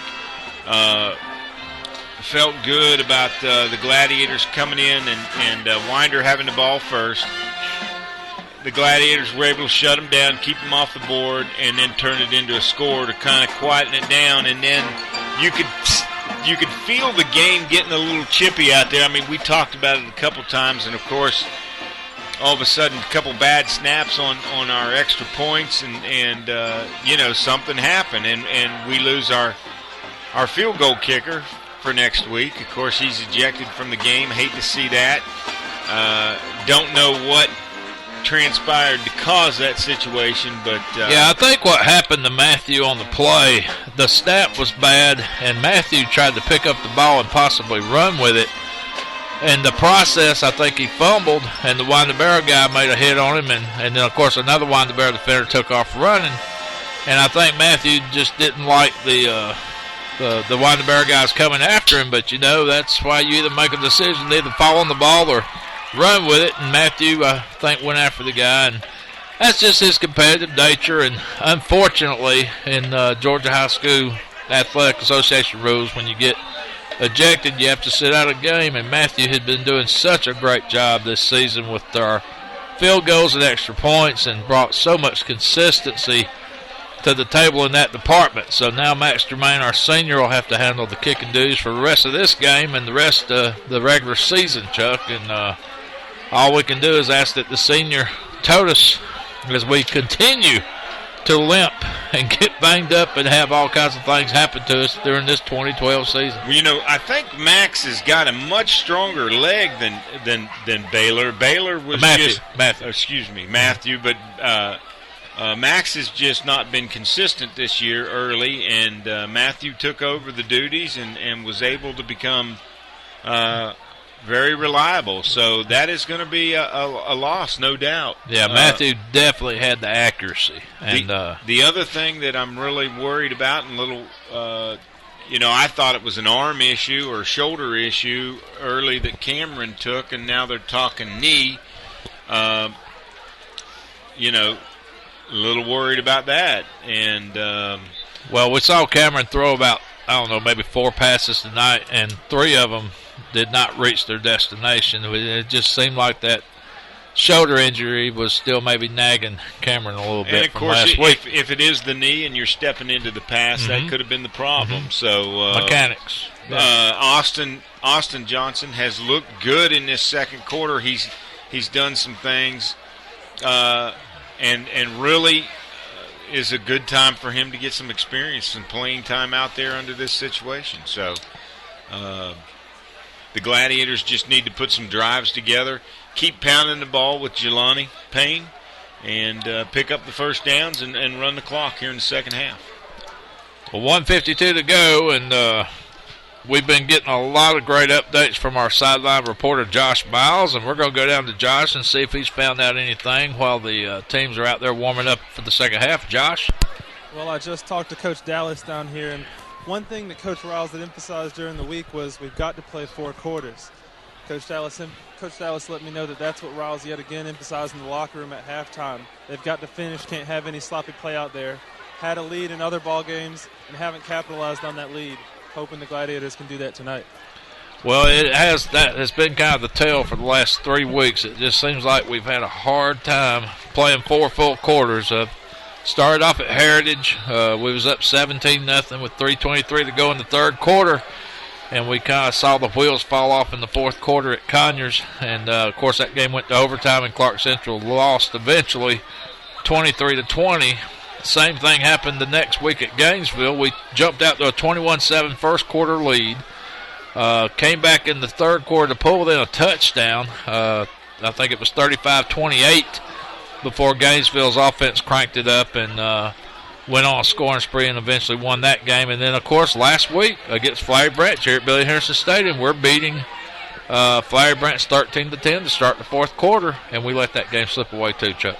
Josh, I like how you put that Coach Riles is emphasizing playing four quarters, but I can assure you that Coach Riles was doing a little bit more emphasizing on some other things at halftime too. So third quarter score, I guess, from Appalachia High School over in Winder. Appalachia 0 and Heritage High School 28. I did see Buster and Josh, both of you. I saw Cameron Johnson throwing some balls on the sidelines, and of course the Gladiators are going to get the ball first. Did you take in any of that or hear any of that action out there, Josh? No, I haven't heard anything yet about Cameron Johnson. I'll try to get an eye on that real quick and get you guys back some more information on him. Okay, thank you very much. I do see, like I said, he was throwing some balls there on the sidelines, and he does have his helmet on, so let's see what happens here as the Gladiators will get the ball first. Back deep for the Gladiators, number 17, Drico Statham, and number 28, Jelani Payne. On to kick for Winder-Barrow. I think that's number... it might be number 40, Trey Tate for Winder. Excuse me, 29 rather. Colin Shannon. That's it. So, all right, Buster, I'm going to turn it over here, and here we go. All right, Winder-Barrow sticks a foot in it from the 40. End over end kick taken around the 8-yard line. We bring it out to the 20. We cut across Kenji Reed, trying to get out to the. Oh, that's Trico Statham. I'm sorry, number 17, not 27. That's a face mask. There's the horse collar or face mask 1. Yeah, I was going to say that was a late call. You would think that side judge would have thrown that flag. Personal foul, horse collar, exactly. 15-yard penalty, Buster. So Clarke Central will be in good shape to start this drive. 1st and 10. And I guess that'll put the ball out to around the 35. Of course, Buster, we really haven't touched on our sponsors tonight that bring you this GITV broadcast every week. Of course, Bulldog Signs, the Morris Center, Raising Cane's Chicken Fingers, and Athens Chevrolet. It runs deep. Chevy does run deep. There you go. Clarke Central lines up on the 37. 1st and 10. Austin Johnson. One man in the backfield, Jelani Payne. He's got 2 receivers, 1 to each side. We give Jelani a little trap draw play off right guard, and he picks up maybe 4 yards, maybe 5 yards. Boy, number 5, Ramsey, was right there in the hole waiting on Jelani Payne. But I tell you, Buster, he's dead at the line of scrimmage, and he still makes a man miss. 2nd and 6, the ball's being placed around the 42-yard line. As Austin Johnson will come up to the line. He's got twin receivers out to the left side now. It looks like Amir and Jamonte Smith. Looks like Amir in motion over here to the right side. Johnson gives Jelani. He's got a big hole. Jelani's to the 50, to the 45. Jelani Payne to the 40, 35, 30. Jelani Payne to the 25, to the 20, and he gets knocked out of bounds around the 16. Yeah, got tripped up there and pushed out of bounds by number 7, Cole Baggett. So the pickup was 46 yards from the line of scrimmage. Jelani Payne, that might put him over 100. Well, Clarke Central in the first half had 19 carries for 75 yards. I would think so. And then 7 for 11 passing for 102. Winder-Barrow had 18 carries for 5 yards, Buster. Good job by that defense, and 4 of 9 passing for 80 yards. We got a man in motion. We're inside the 20, knocking on the door early here in the second half. Austin Johnson looks to the right side. He's got a man. That's complete. Maxey. Denzel Maxey drives into the end zone, touchdown. That was all Denzel Maxey from the 6-yard on. Yeah. Individual effort. Number 5, Jeremy Ramsey, and number 8, Baggett again. Both had a hand on him, but Maxey was not going down. So that'll put Clarke Central up 30-0 now. Very early here in the second half. 10:57 to go in the third quarter. And Max Germain's out to attempt the extra point. And the hold by Jacques Germain. The kick is up. And the kick is good. So timeout on the field. 10:57 to go. Clarke Central 31. Winder-Barrow 0. This is GITV. Once again, those halftime stats, we gave them to you pretty quick. Winder-Barrow in the first half had 18 carries for 5 yards and 4 for 9 passing for 80 yards. So 85 yards given up by the Gladiators in that first half. That's pretty awesome, Buster. You got to be happy with the defensive play there. And, of course, the Gladiators had 19 carries for 75 yards and were 7 for 11 passing for 102. With 2 quarterbacks going 7-11, that's not too bad. And a late third quarter, 3:16 left in the third quarter from Winder. Appalachie 0, Heritage Patriots 35. So they're kind of blowing it open now. Heritage getting primed and ready for that playoff run. They'll be in the number 3 spot, which means they'll probably be entertaining Rome, or it's either South Paulden or North Paulden in those 3 and 4 spots from that other region. And Rome was up 21-13 over Villa Rica tonight. I haven't seen the North Paulden score yet. And I just misled everybody. Heritage is in the number 3 spot, so they'll either be going to Allatoona or East Paulden, depending on who wins that game next week. And Allatoona was also leading tonight, so... Yeah, Allatoona and East Paulden have the big. They're just going to be like Gainesville and Flowery Branch. They're having their big region championship showdown next week. Good coverage there on special teams by the Gladiators. So Winder-Barrow starts off just outside the 20. Jamel Israel on the tackle on the kickoff return. Again, it looks like Hodge will be the quarterback, and this time he's got a wishbone formation behind him. Paul Eckhart getting a lot of playing time at the end tonight. 48 for the Gladiators. And they give to Platt, who's stood up and met pretty hard there by, looks like Nathan Fulton. I'm telling you what, he laid the lumber too. Yeah, you can't get away running too high. And I'll tell you what, Platt's slow to get up. Yeah. And so is Cedric Armstrong. We've got 2 men down the field. Josh, what you got?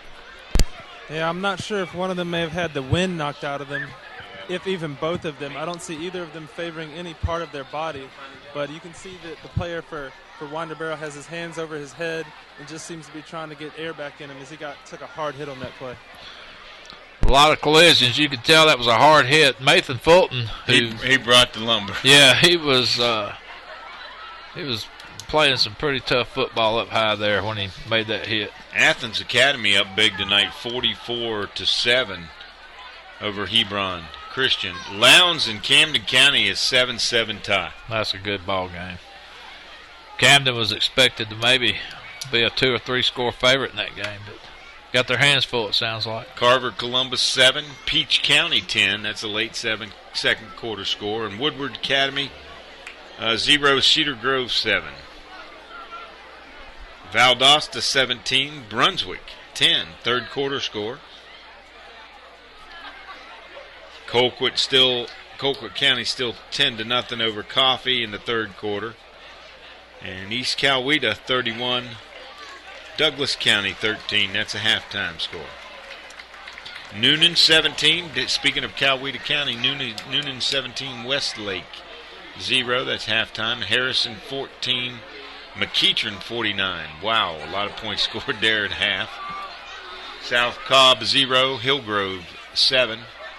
And Kennesaw Mountain 22, Pebblebrook 7.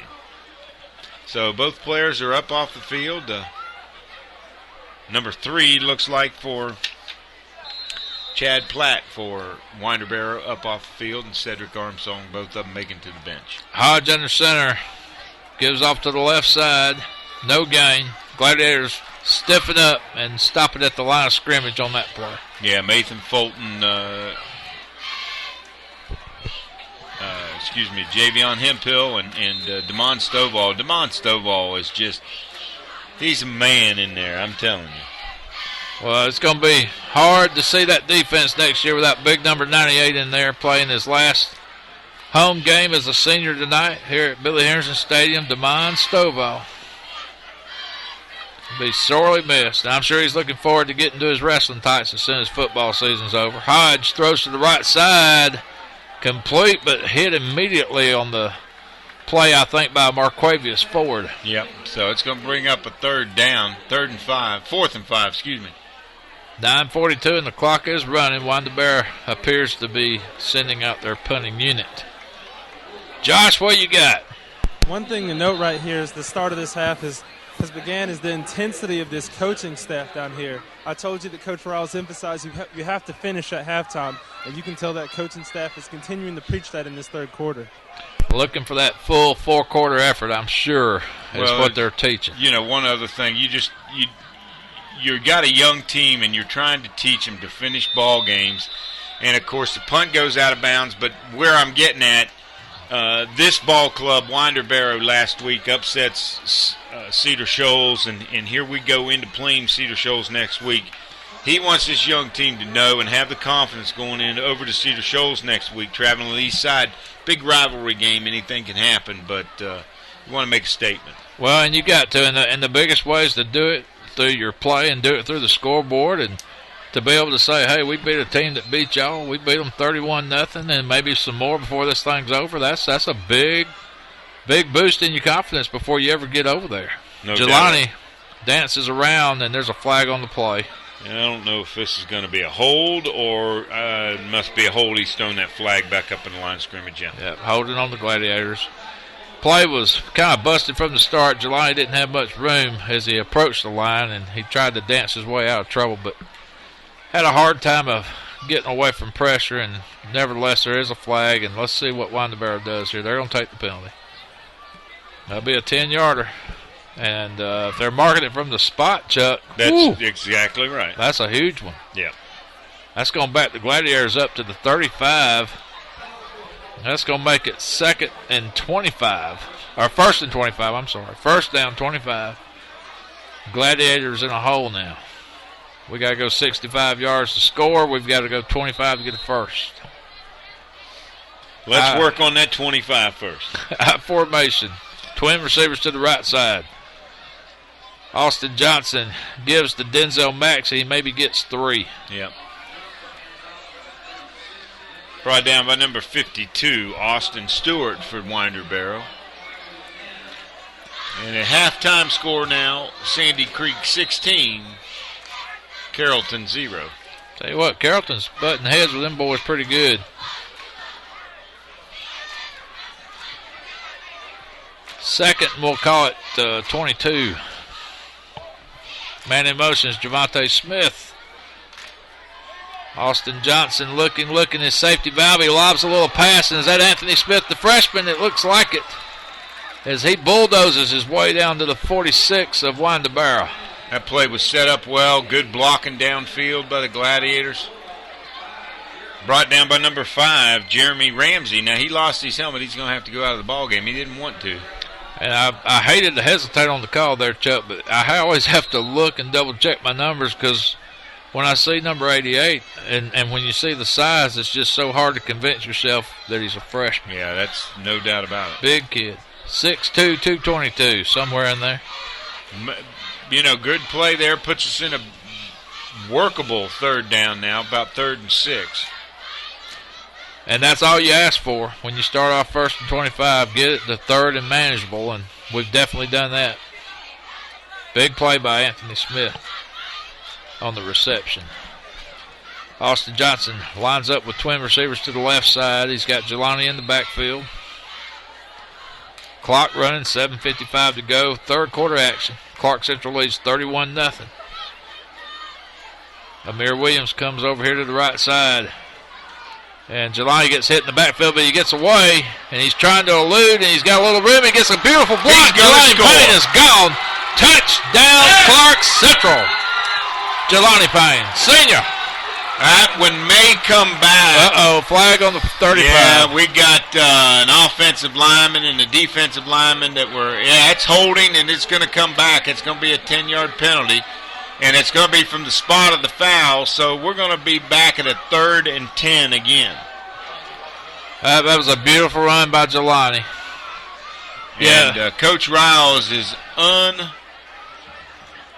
none too happy out there on the field. It almost looks like it happened at a spot where it didn't matter. I think that's probably what Riles is upset about, is that it was nowhere near where Jelani was, making that breakaway down the sideline. Yeah, and he's pulled that young man out of the ball game.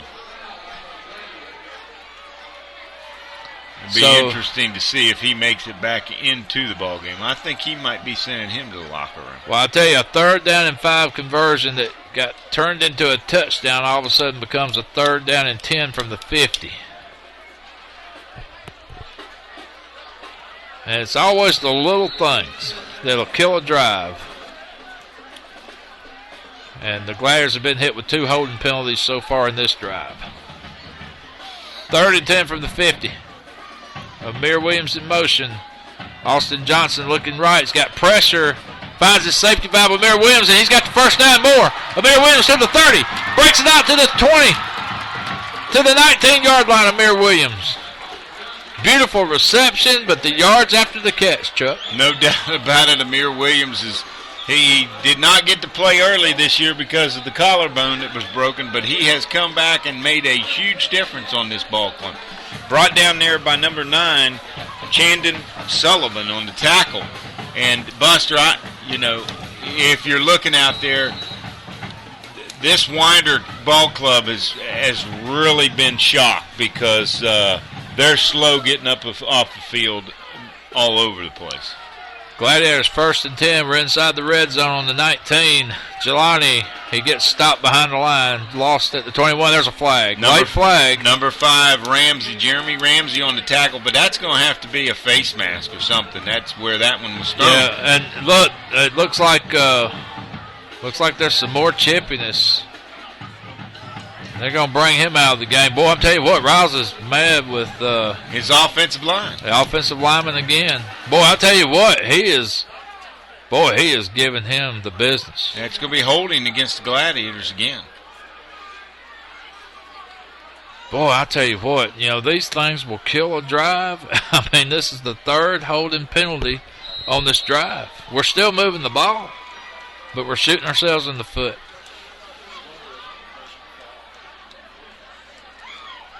And I'm getting feedback that the signal might have been a personal foul, Chuck, but I didn't see that get marked off. I just see a 10-yard penalty here. So anyway, Austin Johnson drops back, throws down the middle, got the home run ball. Incomplete. Batted away at the last second by a Winder-Barrow defender. Well, there again, that's a young quarterback that's not getting many snaps all week, and he's trying to make that throw, and Coach Riles is really trying to show him what you got to put something on that throw. Josh, what you got on that last penalty for Clarke Central? Yeah, it looked like a holding call, definitely. But as you all have pointed out up there, Coach Riles is very animated. He doesn't want any of the chippiness. He doesn't want any of the penalties. He's tired of it. He wants his team to play sound football. Here we go. We give it off to Denzel. He's got a little room. Denzel's made the corner, and he bulldozes over a guy around the 8. Big first down for the Gladiators again. What does this Winder club have to do? He's brought down by number 9, Chandon Sullivan. But that's what I'm talking about earlier. You're seeing these Winder team is defeated. I mean, they're getting up slow off the field. They have us stopped on 3rd and long every time, it seems like, and the Gladiators break another big play. Yeah, and you like you're saying, Chuck, the body language really starting to tell a lot on Winder-Barrow now. And Clarke Central started off very fast here in this second half, and it's 6:30 to go here in the third quarter. And back to what Josh was saying, I mean, Coach Riles wants a professional. Do your job, guys. It's a business. Get out there and do your job. Quit fooling around. I formation, Baylor Ward and Jelani Payne. We send Denzel to the left side, and we do a little play action, and we got a man in the end zone. No, incomplete. In and out of the hands. Batted down again by another Winder-Barrow defender. We were looking for Baylor Ward. Once again, there's a flag in the end zone.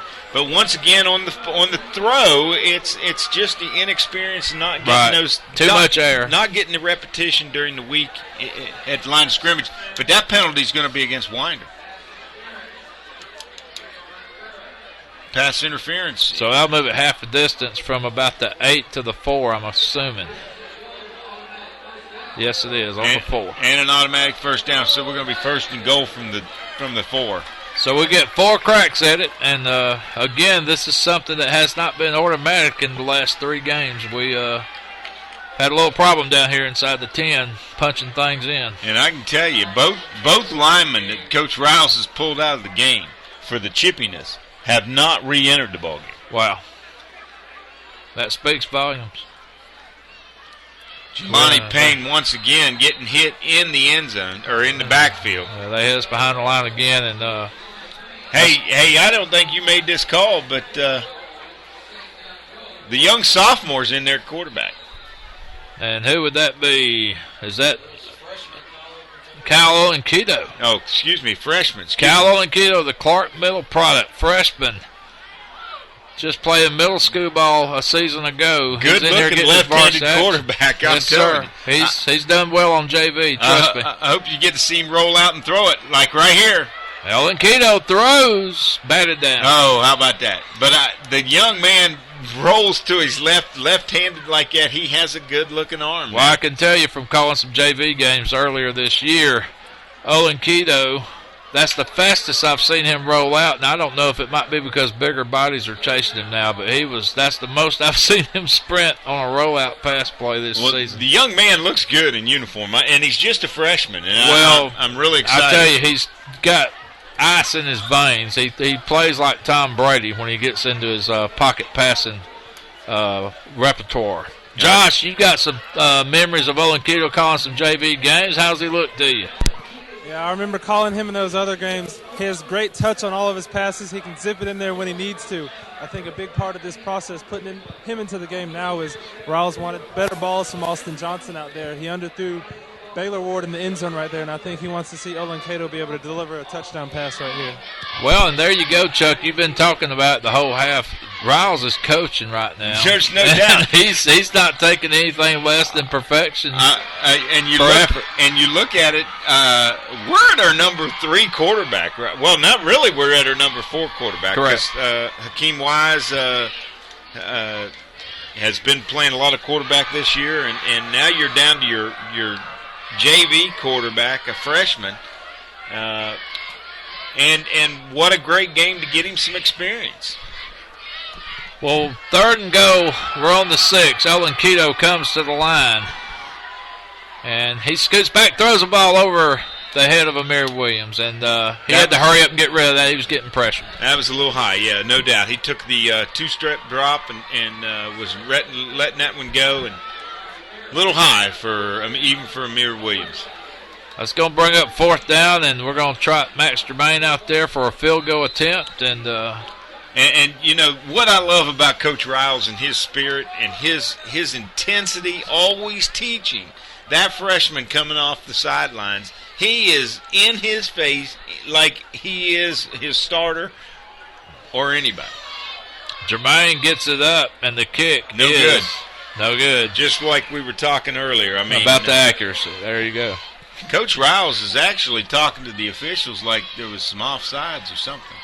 So we had a monster drive that started on the 25. We get all the way down inside the 5, and we could not get no points.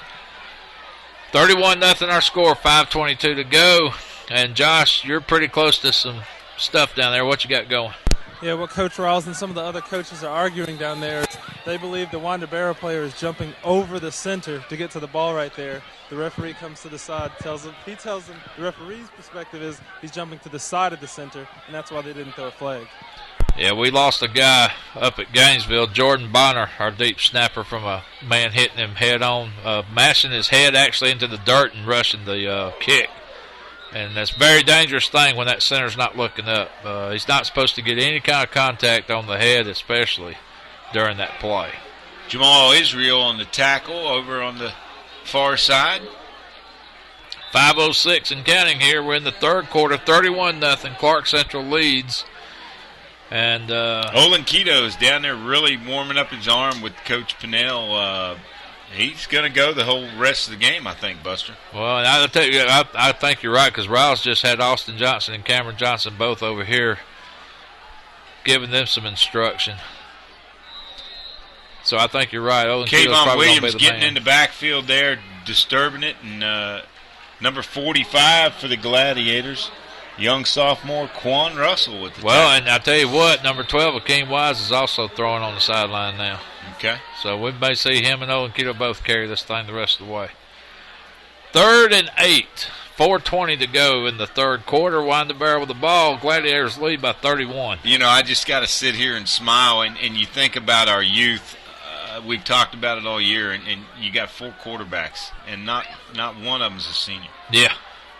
Now, that's some depth that a lot of college coaches would like, that's for sure. Play goes for no gain. Might have lost a few yards, as a matter of fact. It's going to be 4th and 12, Winder-Barrow, and they're forced to punt, and the Gladiator defense does their job. You got 2 juniors, a sophomore, and a freshman, and they're all 4 seeing action here. Coach Riles is not happy about the quarterback play tonight. 4th and 12, Winder-Barrow punting. 3:35 to go in the quarter. We're in the 3rd. 31-0 our score. Let's see if we get some pressure here. We've got Javonte Smith coming in on the right end, but couldn't get there quick enough. Kenjai Reed fair catches around the 47 of Winder-Barrow, where Clarke Central will go in business. 1st and 10 right there. And we'll see which quarterback we trot out there. It's going to be Hakeem Wise. Hakeem Wise. Hakeem Wise is a sophomore. Bernie Harris Lions product. As he comes into the game now and see if he can move the offense across that goal line. He's got 46 yards to pay dirt.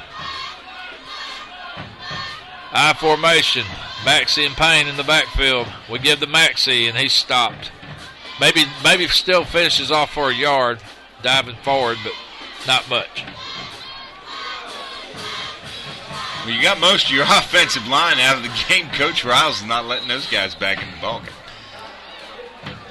Well, sometimes it takes making an example, I guess, and you just, when you're not happy with what's going on, you got to do something. Well, we got a lot of youngsters in there right now. New tailback. Well, that's Jaquan Daniels, number 4 on the carry for no gain. Maybe even lost a yard. Deshaun White coming off banged up shoulder there a little bit. But boy, you can see Riles doing some coaching here. He's looking over there at those offensive linemen he pulled out, and he's almost giving them a shrug like, do you want to play or not? Do you want to play or not? Are you going to play? If you do play, are you going to play right?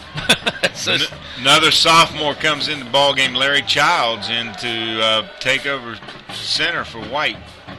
Well, timeout has been called. Josh, what are you seeing? You seeing the same thing? Yeah, it seems like Riles really wants to get in these youngsters right now and coach them up. I tell you what, the sophomore, I think you said right there, he was standing right next to me. All of a sudden he hears his name called, and he has to run out there on the field as well. They don't miss nobody. I'm going to tell you what, them coaches have eyes in the back of their heads. They know where everybody is at all times. I think that ball game over in Winder against Appalachia and Heritage has gone final with the Heritage High School Patriots winning 35-0.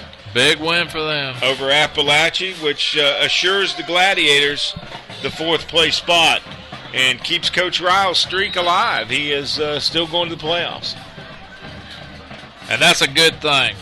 Since the man has gotten here, we have went to the playoffs every year. 7 years in a row now. Every year. Hakeem Wise drops back, and he hits Denzel Maxey. And Maxey's to the 25, and he's dragging a couple of white jerseys over the ball. I think we got it back at the 14-yard line. Yep, we sure did. Looks like a red jersey got on it. Number 12 for Winder-Barrow strips Maxey. And I didn't see who. I think Maxey got back on it. Yeah. Levi Worley with the strip. So Clarke Central once again inside the 20. Let's see if we can cash in this time. We're on the, let's call it the 14. 1st and 10. 2:05 to go in the 3rd quarter.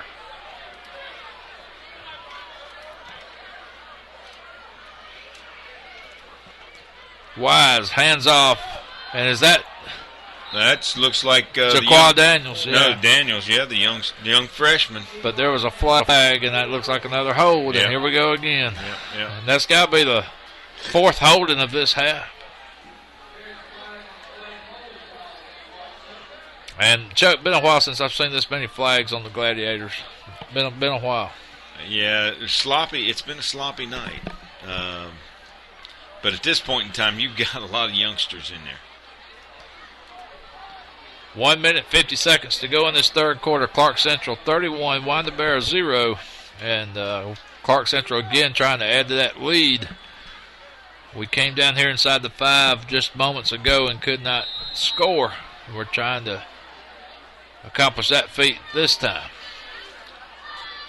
143, 142. Wise under center. Man in motion is Amir Williams. We send him back the other way.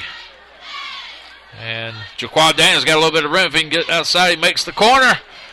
Makes a man miss, and then he gets driven out of bounds around the 13-yard line by 2 white jerseys. That ML King Tucker game has gone halftime. That's a 10-10 ball game, Buster. Man, that's like number 5 against number 4, Chuck. That's a big-time game. Yes, sir.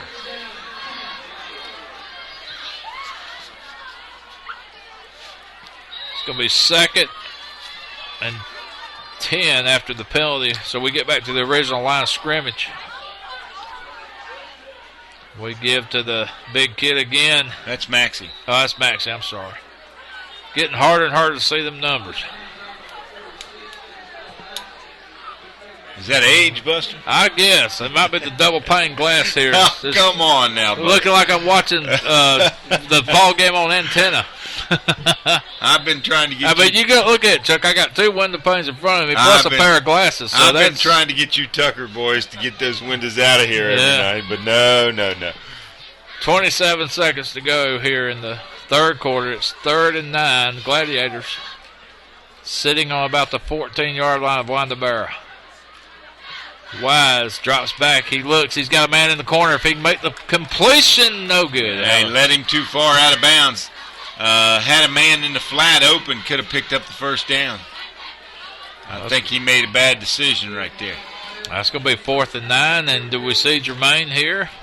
Or do you go for it? I think you run 11 seconds left here in the third quarter. Let's let the offense see what they can do.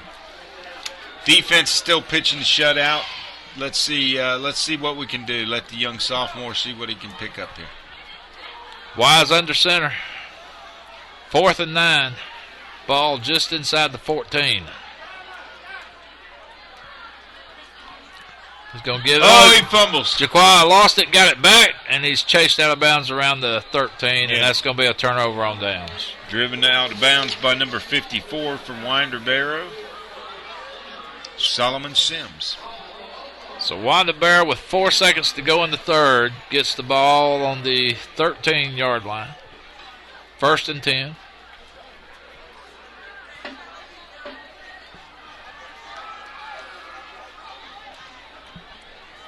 You know, Jaquan Daniel, you got to love this kid too. He's freshman running back. Of course, he's going to get better. There's no doubt. But this boy's 6 foot, 190 pounds. Got to love it. Jaquan Daniels and Anthony Smith, both of those guys are beasts for their ages. That's a nice play for Winder-Barrow. Completion out to the 25, and we have 3 or 4 red jerseys knocking down around the 27 as the quarter comes to an end right there. Big play for Winder, but you got to love the nucleus, the red jerseys that are around that football. 31-0 here on senior night at Billy Harrison Stadium. We're heading to the 4th quarter. Let's go down to the sidelines with Josh Miles. So I'm down here with Coach Dallas. Now, one thing we've noted is a lot of these youngsters in the ball game. What do you think's the mentality by Coach Rouse there? Well, we want to finish the game tonight because the last few games we ain't really finished like we wanted to play.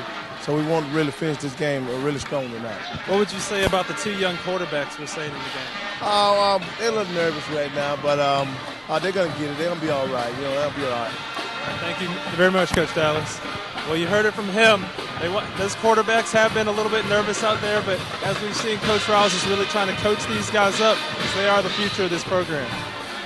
Thank you, Josh. And you're right. You know, every repetition, every play, every down that you can get under your belt experience-wise goes miles and miles as far as preparing you for that upcoming season to where your number finally does get called and you find yourself starting or under center, and you can never have enough game time reps, game simulated reps under your belt. You just can't accomplish that in practice. It has to be in the game. Hodge gives to Platt. Platt gets spun around and knocked out of bounds around the 29. Knocked out of bounds by number 25, Nathan Fulton. And, of course, at this point in time in the 4th quarter with a 31-point lead, you got a running clock situation, Buster.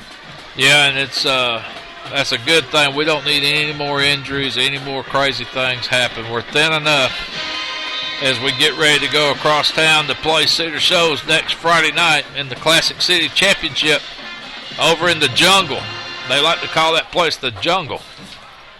Why is it? I wonder why that is called the Jungle over there, Josh. We'll come to you in a minute. And here they give to Sullivan, Winder-Barrow does, and he gains about 3 or 4 yards. What is that story, Josh, on the Jungle? To be honest with you, I don't really know the story. I've heard many different things. I think a big part of it came from the mascot being a jaguar, being from the jungle. If you ask somebody else, I'm sure you'll hear a completely different response, but that's what I'm going to go with tonight. All right, Josh. Okay, Jaguar and Jungle, they both start with the letter J. So does Josh. Josh, does that mean you live in a jungle? Winder-Barrow coming up to the line, 10:45 to go. That was one of those stories that I think that's his story, and he's sticking to it. Yeah. Okay. Hodge, option play out to the left side. And that's a nice game by number 23. That's, I believe, Strotter. Shotter. Javion Hemphill pushes him out of bounds. That's the best play of the night for Winder-Barrow. At the 33-yard line, yeah. So nice game, Double G Bulldogs, with 10-13 to go in the game. Well, I can tell you who else is going to be upset if they score. I mean, Coach Self is looking for a shutout. Well, yeah, he had one escape him. Who was that? Was he playing? Loganville, I believe. Yeah. So he would love nothing more than pitch shot. He's got one shutout against Salem. He'd love to get a second one. Helps improve those stats. Hodge to Sullivan again off left guard, no gain. I mean, of course, we had held them to 5 yards rushing in the first half, and they've definitely exceeded that in this half, but Coach Self is not going to be happy right now. Second down on 11. Winder-Barrow comes to the line. 9:22 to go in the game. Clarke Central up 31-0. And that might be an illegal procedure on Winder-Barrow. Looked like a man might have started in motion a little early. That'll back them up 5. 9:12 to go in the game.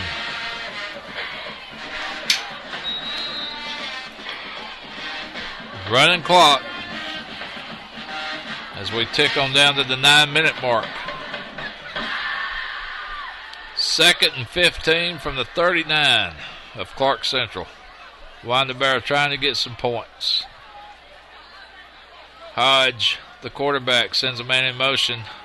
He's going to call his own number. He's got a little bit of yardage. Maybe picks up 5 yards, 6 yards, maybe a yard past the original line of scrimmage. It's going to be 3rd down and 9. Quan Russell in there, and 35 Chica Newcomb also in there on the tackle. Chuck, we've been noticing one thing about number 45 there, Quan Russell. He seems to get bigger each week. I don't know if he's washing his uniform in the wrong temperature of water or what, but that guy's starting to fill out big time. Yeah, 5'11", 232. I think he's a little bigger than 232. Yes, sir. 3rd and 11. Hodge. He's got a guy streaking down the right side. Sullivan, complete. Touchdown. Winder-Barrow. And that was just a nice passing catch. He hit Sullivan in stride. Sullivan never had to slow down, just had to turn back a little bit over his left shoulder, made the catch, and ran 3 yards in the end zone for a touchdown. So Winder-Barrow is on the board with 8:07 to go in the game. 31-6. A situation where the defensive back is just letting them get behind him. Well, you got to admire Winder-Barrow for not quitting, Chuck. And the extra point is good. 31-7 our score. Josh, anything you saw from your vantage point down there on that play? Yeah, on that touchdown pass right there, I think a big part of it was the stop and go by the wide receiver. The wide receiver stopped, and that DB bit on the stop, and the wide receiver went right by him. That gave him the edge to catch that ball for that touchdown. Well, Josh, I'm telling you, you're ever so on it, and nothing gets by your eyes. You're tailor-made to be up in that press box and calling out plays. I think you got a future as a coordinator. What do you think, Josh? I love coordinating on the NCAA football Madden games. I've done a little bit of coordinating for my intramural football team. I could see that in the future. I got you. Josh Miles, one of a kind. Josh, we don't count those video games, brother. Yeah, Josh, come on, man. We're talking about real stuff here. Winder-Barrow getting ready to kick off. 8:07 to go in the game. 31-7. They're on the board, and it was a nice drive. Winder-Barrow took the ball downfield pretty quickly. I think you got to watch for the onside kick here. Yeah, they went for it on 4th down a couple of times tonight. Why not an onside kick? In as many years as we've been watching this Winder-Barrow Bulldog team. They do. You called it, Chuck, and it hit a Gladiator. That's a live ball, but a nice job there. That's Denzel Maxey putting that ball away for Clarke Central. There is no quit in that Winder-Barrow Ball Club. As many years as we've been playing, there's just never quit. 7:49 to go in the game. 31-7 our score.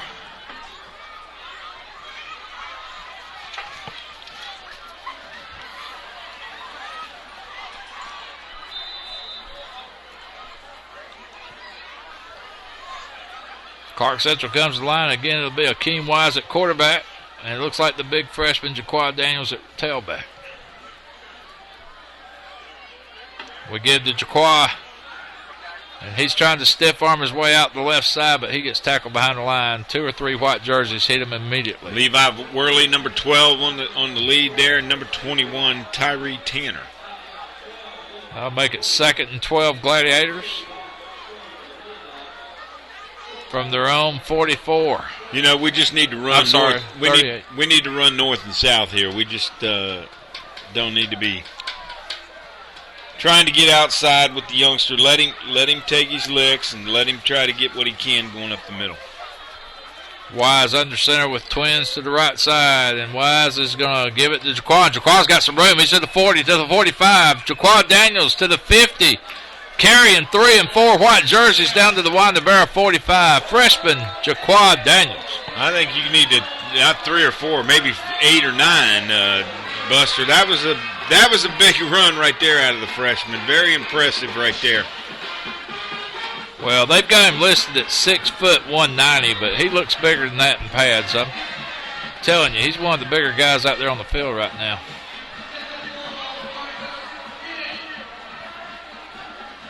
First down, Gladiators, just outside the Winder-Barrow 45. Wise with Amir Williams in motion. And we give it up back Denzel, and he's stuck pretty hard right there at the line of scrimmage. Number 45 for Winder-Barrow. That's Tony Santibanez. I'm not even going to try to say that name twice. Yeah, Santibanez. That's why I tried to stay away from it. As soon as you heard 45, you just let me go ahead and hang myself. 5:30 go. 5:30 to go in the game. 31-7. Clarke Central trying to get some momentum going into the Cedar Shoals game, the Classic City Championship next Friday over at Cedar Shoals. Other than the penalties, not been a bad game by the Gladiators. Akeem Wise drops back, throws to the right side. He overthrows Amir Williams around the 42. Some scores around the state. Whitewater 42, Stars Mills 0. Richmond Hill 31, Jenkins 0. Effingham County 28, Groves 12. So Effingham County getting back in some winning ways there tonight. They needed that win tonight, didn't they, Bud? Effingham needed that win to secure a playoff berth, I do believe. Kell 34, Pope 3. Wise drops back deep, throws over the head of Denzel Max. Just overshot Maxey. If he would have laid that in there, he would have had a first down. That would have been a big play. Some other scores: Harris County 14, Hardaway 13. Bainbridge 28, Dothan 7. Creekview 44, North Springs 0. Sprayberry 23, Osborne 10. Houston County 42, Jones County 49. What a scoring ball game that one is. So we're in punt formation. Max Germain, nice kick down around the 15. And it's touched by a Winder-Barrow player. We pick it up. Kayvon Williams trying to score with it as he gets down to the 5, and it may be blown dead where he picked up the ball. Yeah, you cannot advance the muff punt. So Clarke Central will get the ball inside the 15, and that might be the second time that's happened tonight, Chuck, on a punt or a kickoff. Yeah. ML King 17, Tucker 10, third quarter score. Allatoona 35, North Portland 14. Ware County 32-6. I don't know who Ware County was playing there tonight, Buster. I'm not sure either. I don't think it was anybody of too much importance. Grovetown 28, Greenbrier 0. Gainesville 41, Loganville 27. That's the third quarter score. Lakeside Evans 21, Evans 7. Jaquad Daniels, he's to the 5, the 4, the 3, the 2, the 1. Touchdown, Jaquad Daniels. How about that? Freshman. The young freshman. That's a big moment for him. He may want to just keep that football. Look at there. He ain't letting them have it back. He's hanging on to that football. I like it. That thing will be on the mantelpiece when he gets home tonight. He's getting harder on the sidelines by his teammates than he did on the field. 37-7 our score. Jaquad Daniels, 11-yard scamper, and the rest below the extra point attempt dead. Let's see if we moved. Offsides Winder-Barrow, so maybe the talk from the coaches worked as they had a little bit more of an eye for what Winder-Barrow was trying to do on these extra point attempts. Coaches were really complaining, according to Josh Miles, our sideline reporter, that they were maybe getting a little head start, maybe leaning. So now Jermaine will try again on the extra point. A little bit closer now. The kick is up. The kick is good. So timeout on the field, 2:45 to go in the game. Clarke Central 38, Winder-Barrow 7. Josh, anything did you pick up on the freshman running for that touchdown? I'd like to note something about the freshman right there, Daniel. On the last drive, something the coaches were emphasizing to him was keep those legs moving, keep those legs moving.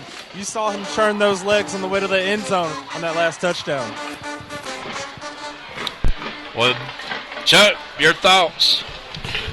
Well, I tell you, Buster, it's 38-7 with 2:45 to go here in the fourth quarter, and the Gladiators have played quite a few ball players, a lot of offensive linemen getting a lot of play, a lot of youngsters getting a lot of play. You got to be happy with the outcome.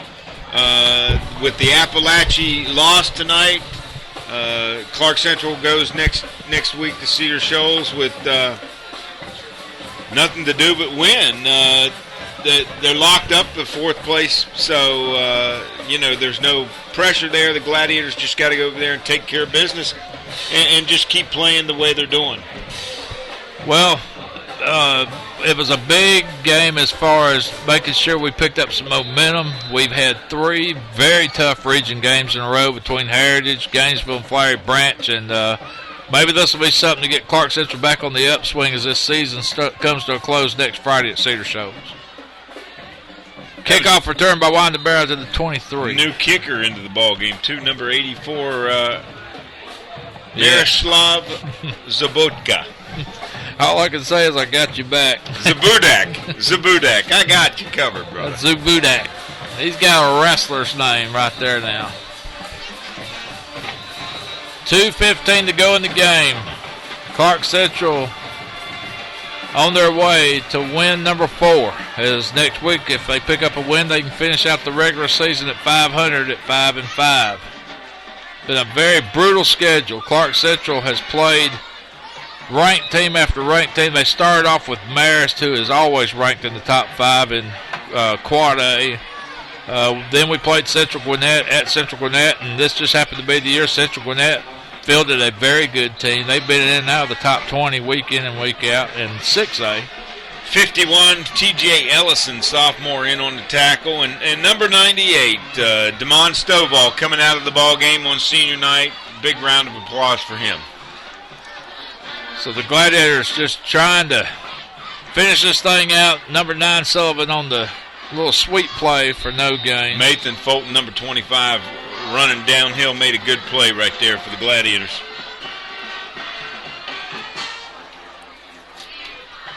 Um, 108 and counting as the Gladiators are securing win number 4 here at Billy Harrison Stadium on senior night 2012. And all you can say is congratulations, seniors. You know, it's been a great ride as some of these guys, Chuck, will be playing their last home game ever here at Billy Harrison Stadium. And then, of course, wrapping up the regular season next week at Cedar Shoals. 40 seconds to go. Hodge gives to the upback, and Lowell to no gain. It's going to be 4th and about 9. And that may be the last play of the game. And you think about these seniors on this year's senior class, and what an accomplishment. Their 4 years here at Clarke Central High School, 2 region championships, been to the playoffs all 4 years. And some of these guys, Chuck, been to the Dome as sophomores. Exactly. Something to be proud of. The clock's going to run down. They're starting to shake hands. So your final score here at Billy Harrison Stadium, Clarke Central 38, Winder-Barrow 7. And all we can say is get ready for a big game next week over across the river, across the Oconee River on the east side at Cedar Shows in the Jungle, as Clarke Central Cedar Shows plays for the, I want to say it's the 49th or 50th Classic City Championship. Yeah. Has it been that many? I think so. You got to give a big round of applause to this Loganville Ball Club, Winder-Barrow Ball Club. The big win last week to break the 31-game losing streak, and I tell you what, those young men at Winder-Barrow, what an accomplishment for them. They've come a long way, and played real hard tonight. Played very good. Never lay down. Very physical ball game. Got to be proud of the Winder-Barrow WG Dogs. Josh, any closing thoughts as we wrap this thing up from you on the sidelines? Well, I've really enjoyed it working with you all tonight. I'd like to note that this puts Clarke Central 11-0 all time against Winder-Barrow. I'm looking forward to next week, Classic City Showdown over at the Jungle, which also starts with a J, just like Jaguar. So that should be a good one. I've had fun. I'm glad y'all enjoyed it watching at home. Take Josh, care. hey, we know you back your alumni. We'll forgive you if you wear blue and orange next week. All right. Josh, get in there, Josh, with the players. One of the great traditions here at Clarke Central, after the Gladiators play here at Billy Henderson Stadium and the alma mater being played with the Gladiator football players with their helmets high in the sky. Another great tradition here at Clarke Central High School. All right, Josh, for our engineer, Chris Crumpton, our cameraman, Sasha Crumpton, and Michael Harris again filling in for Charlie Harris, my tag team partner, Chuck Webb, and I'm Buster Crumpton. This has been GITV, Clarke Central 38, Winder-Barrow 7. See you next week from the Jungle over at Cedar Shows as Clarke Central Cedar Shows renews their rivalry once again and plays for the Classic City Championship of 2012. For the whole crew, so long, everybody.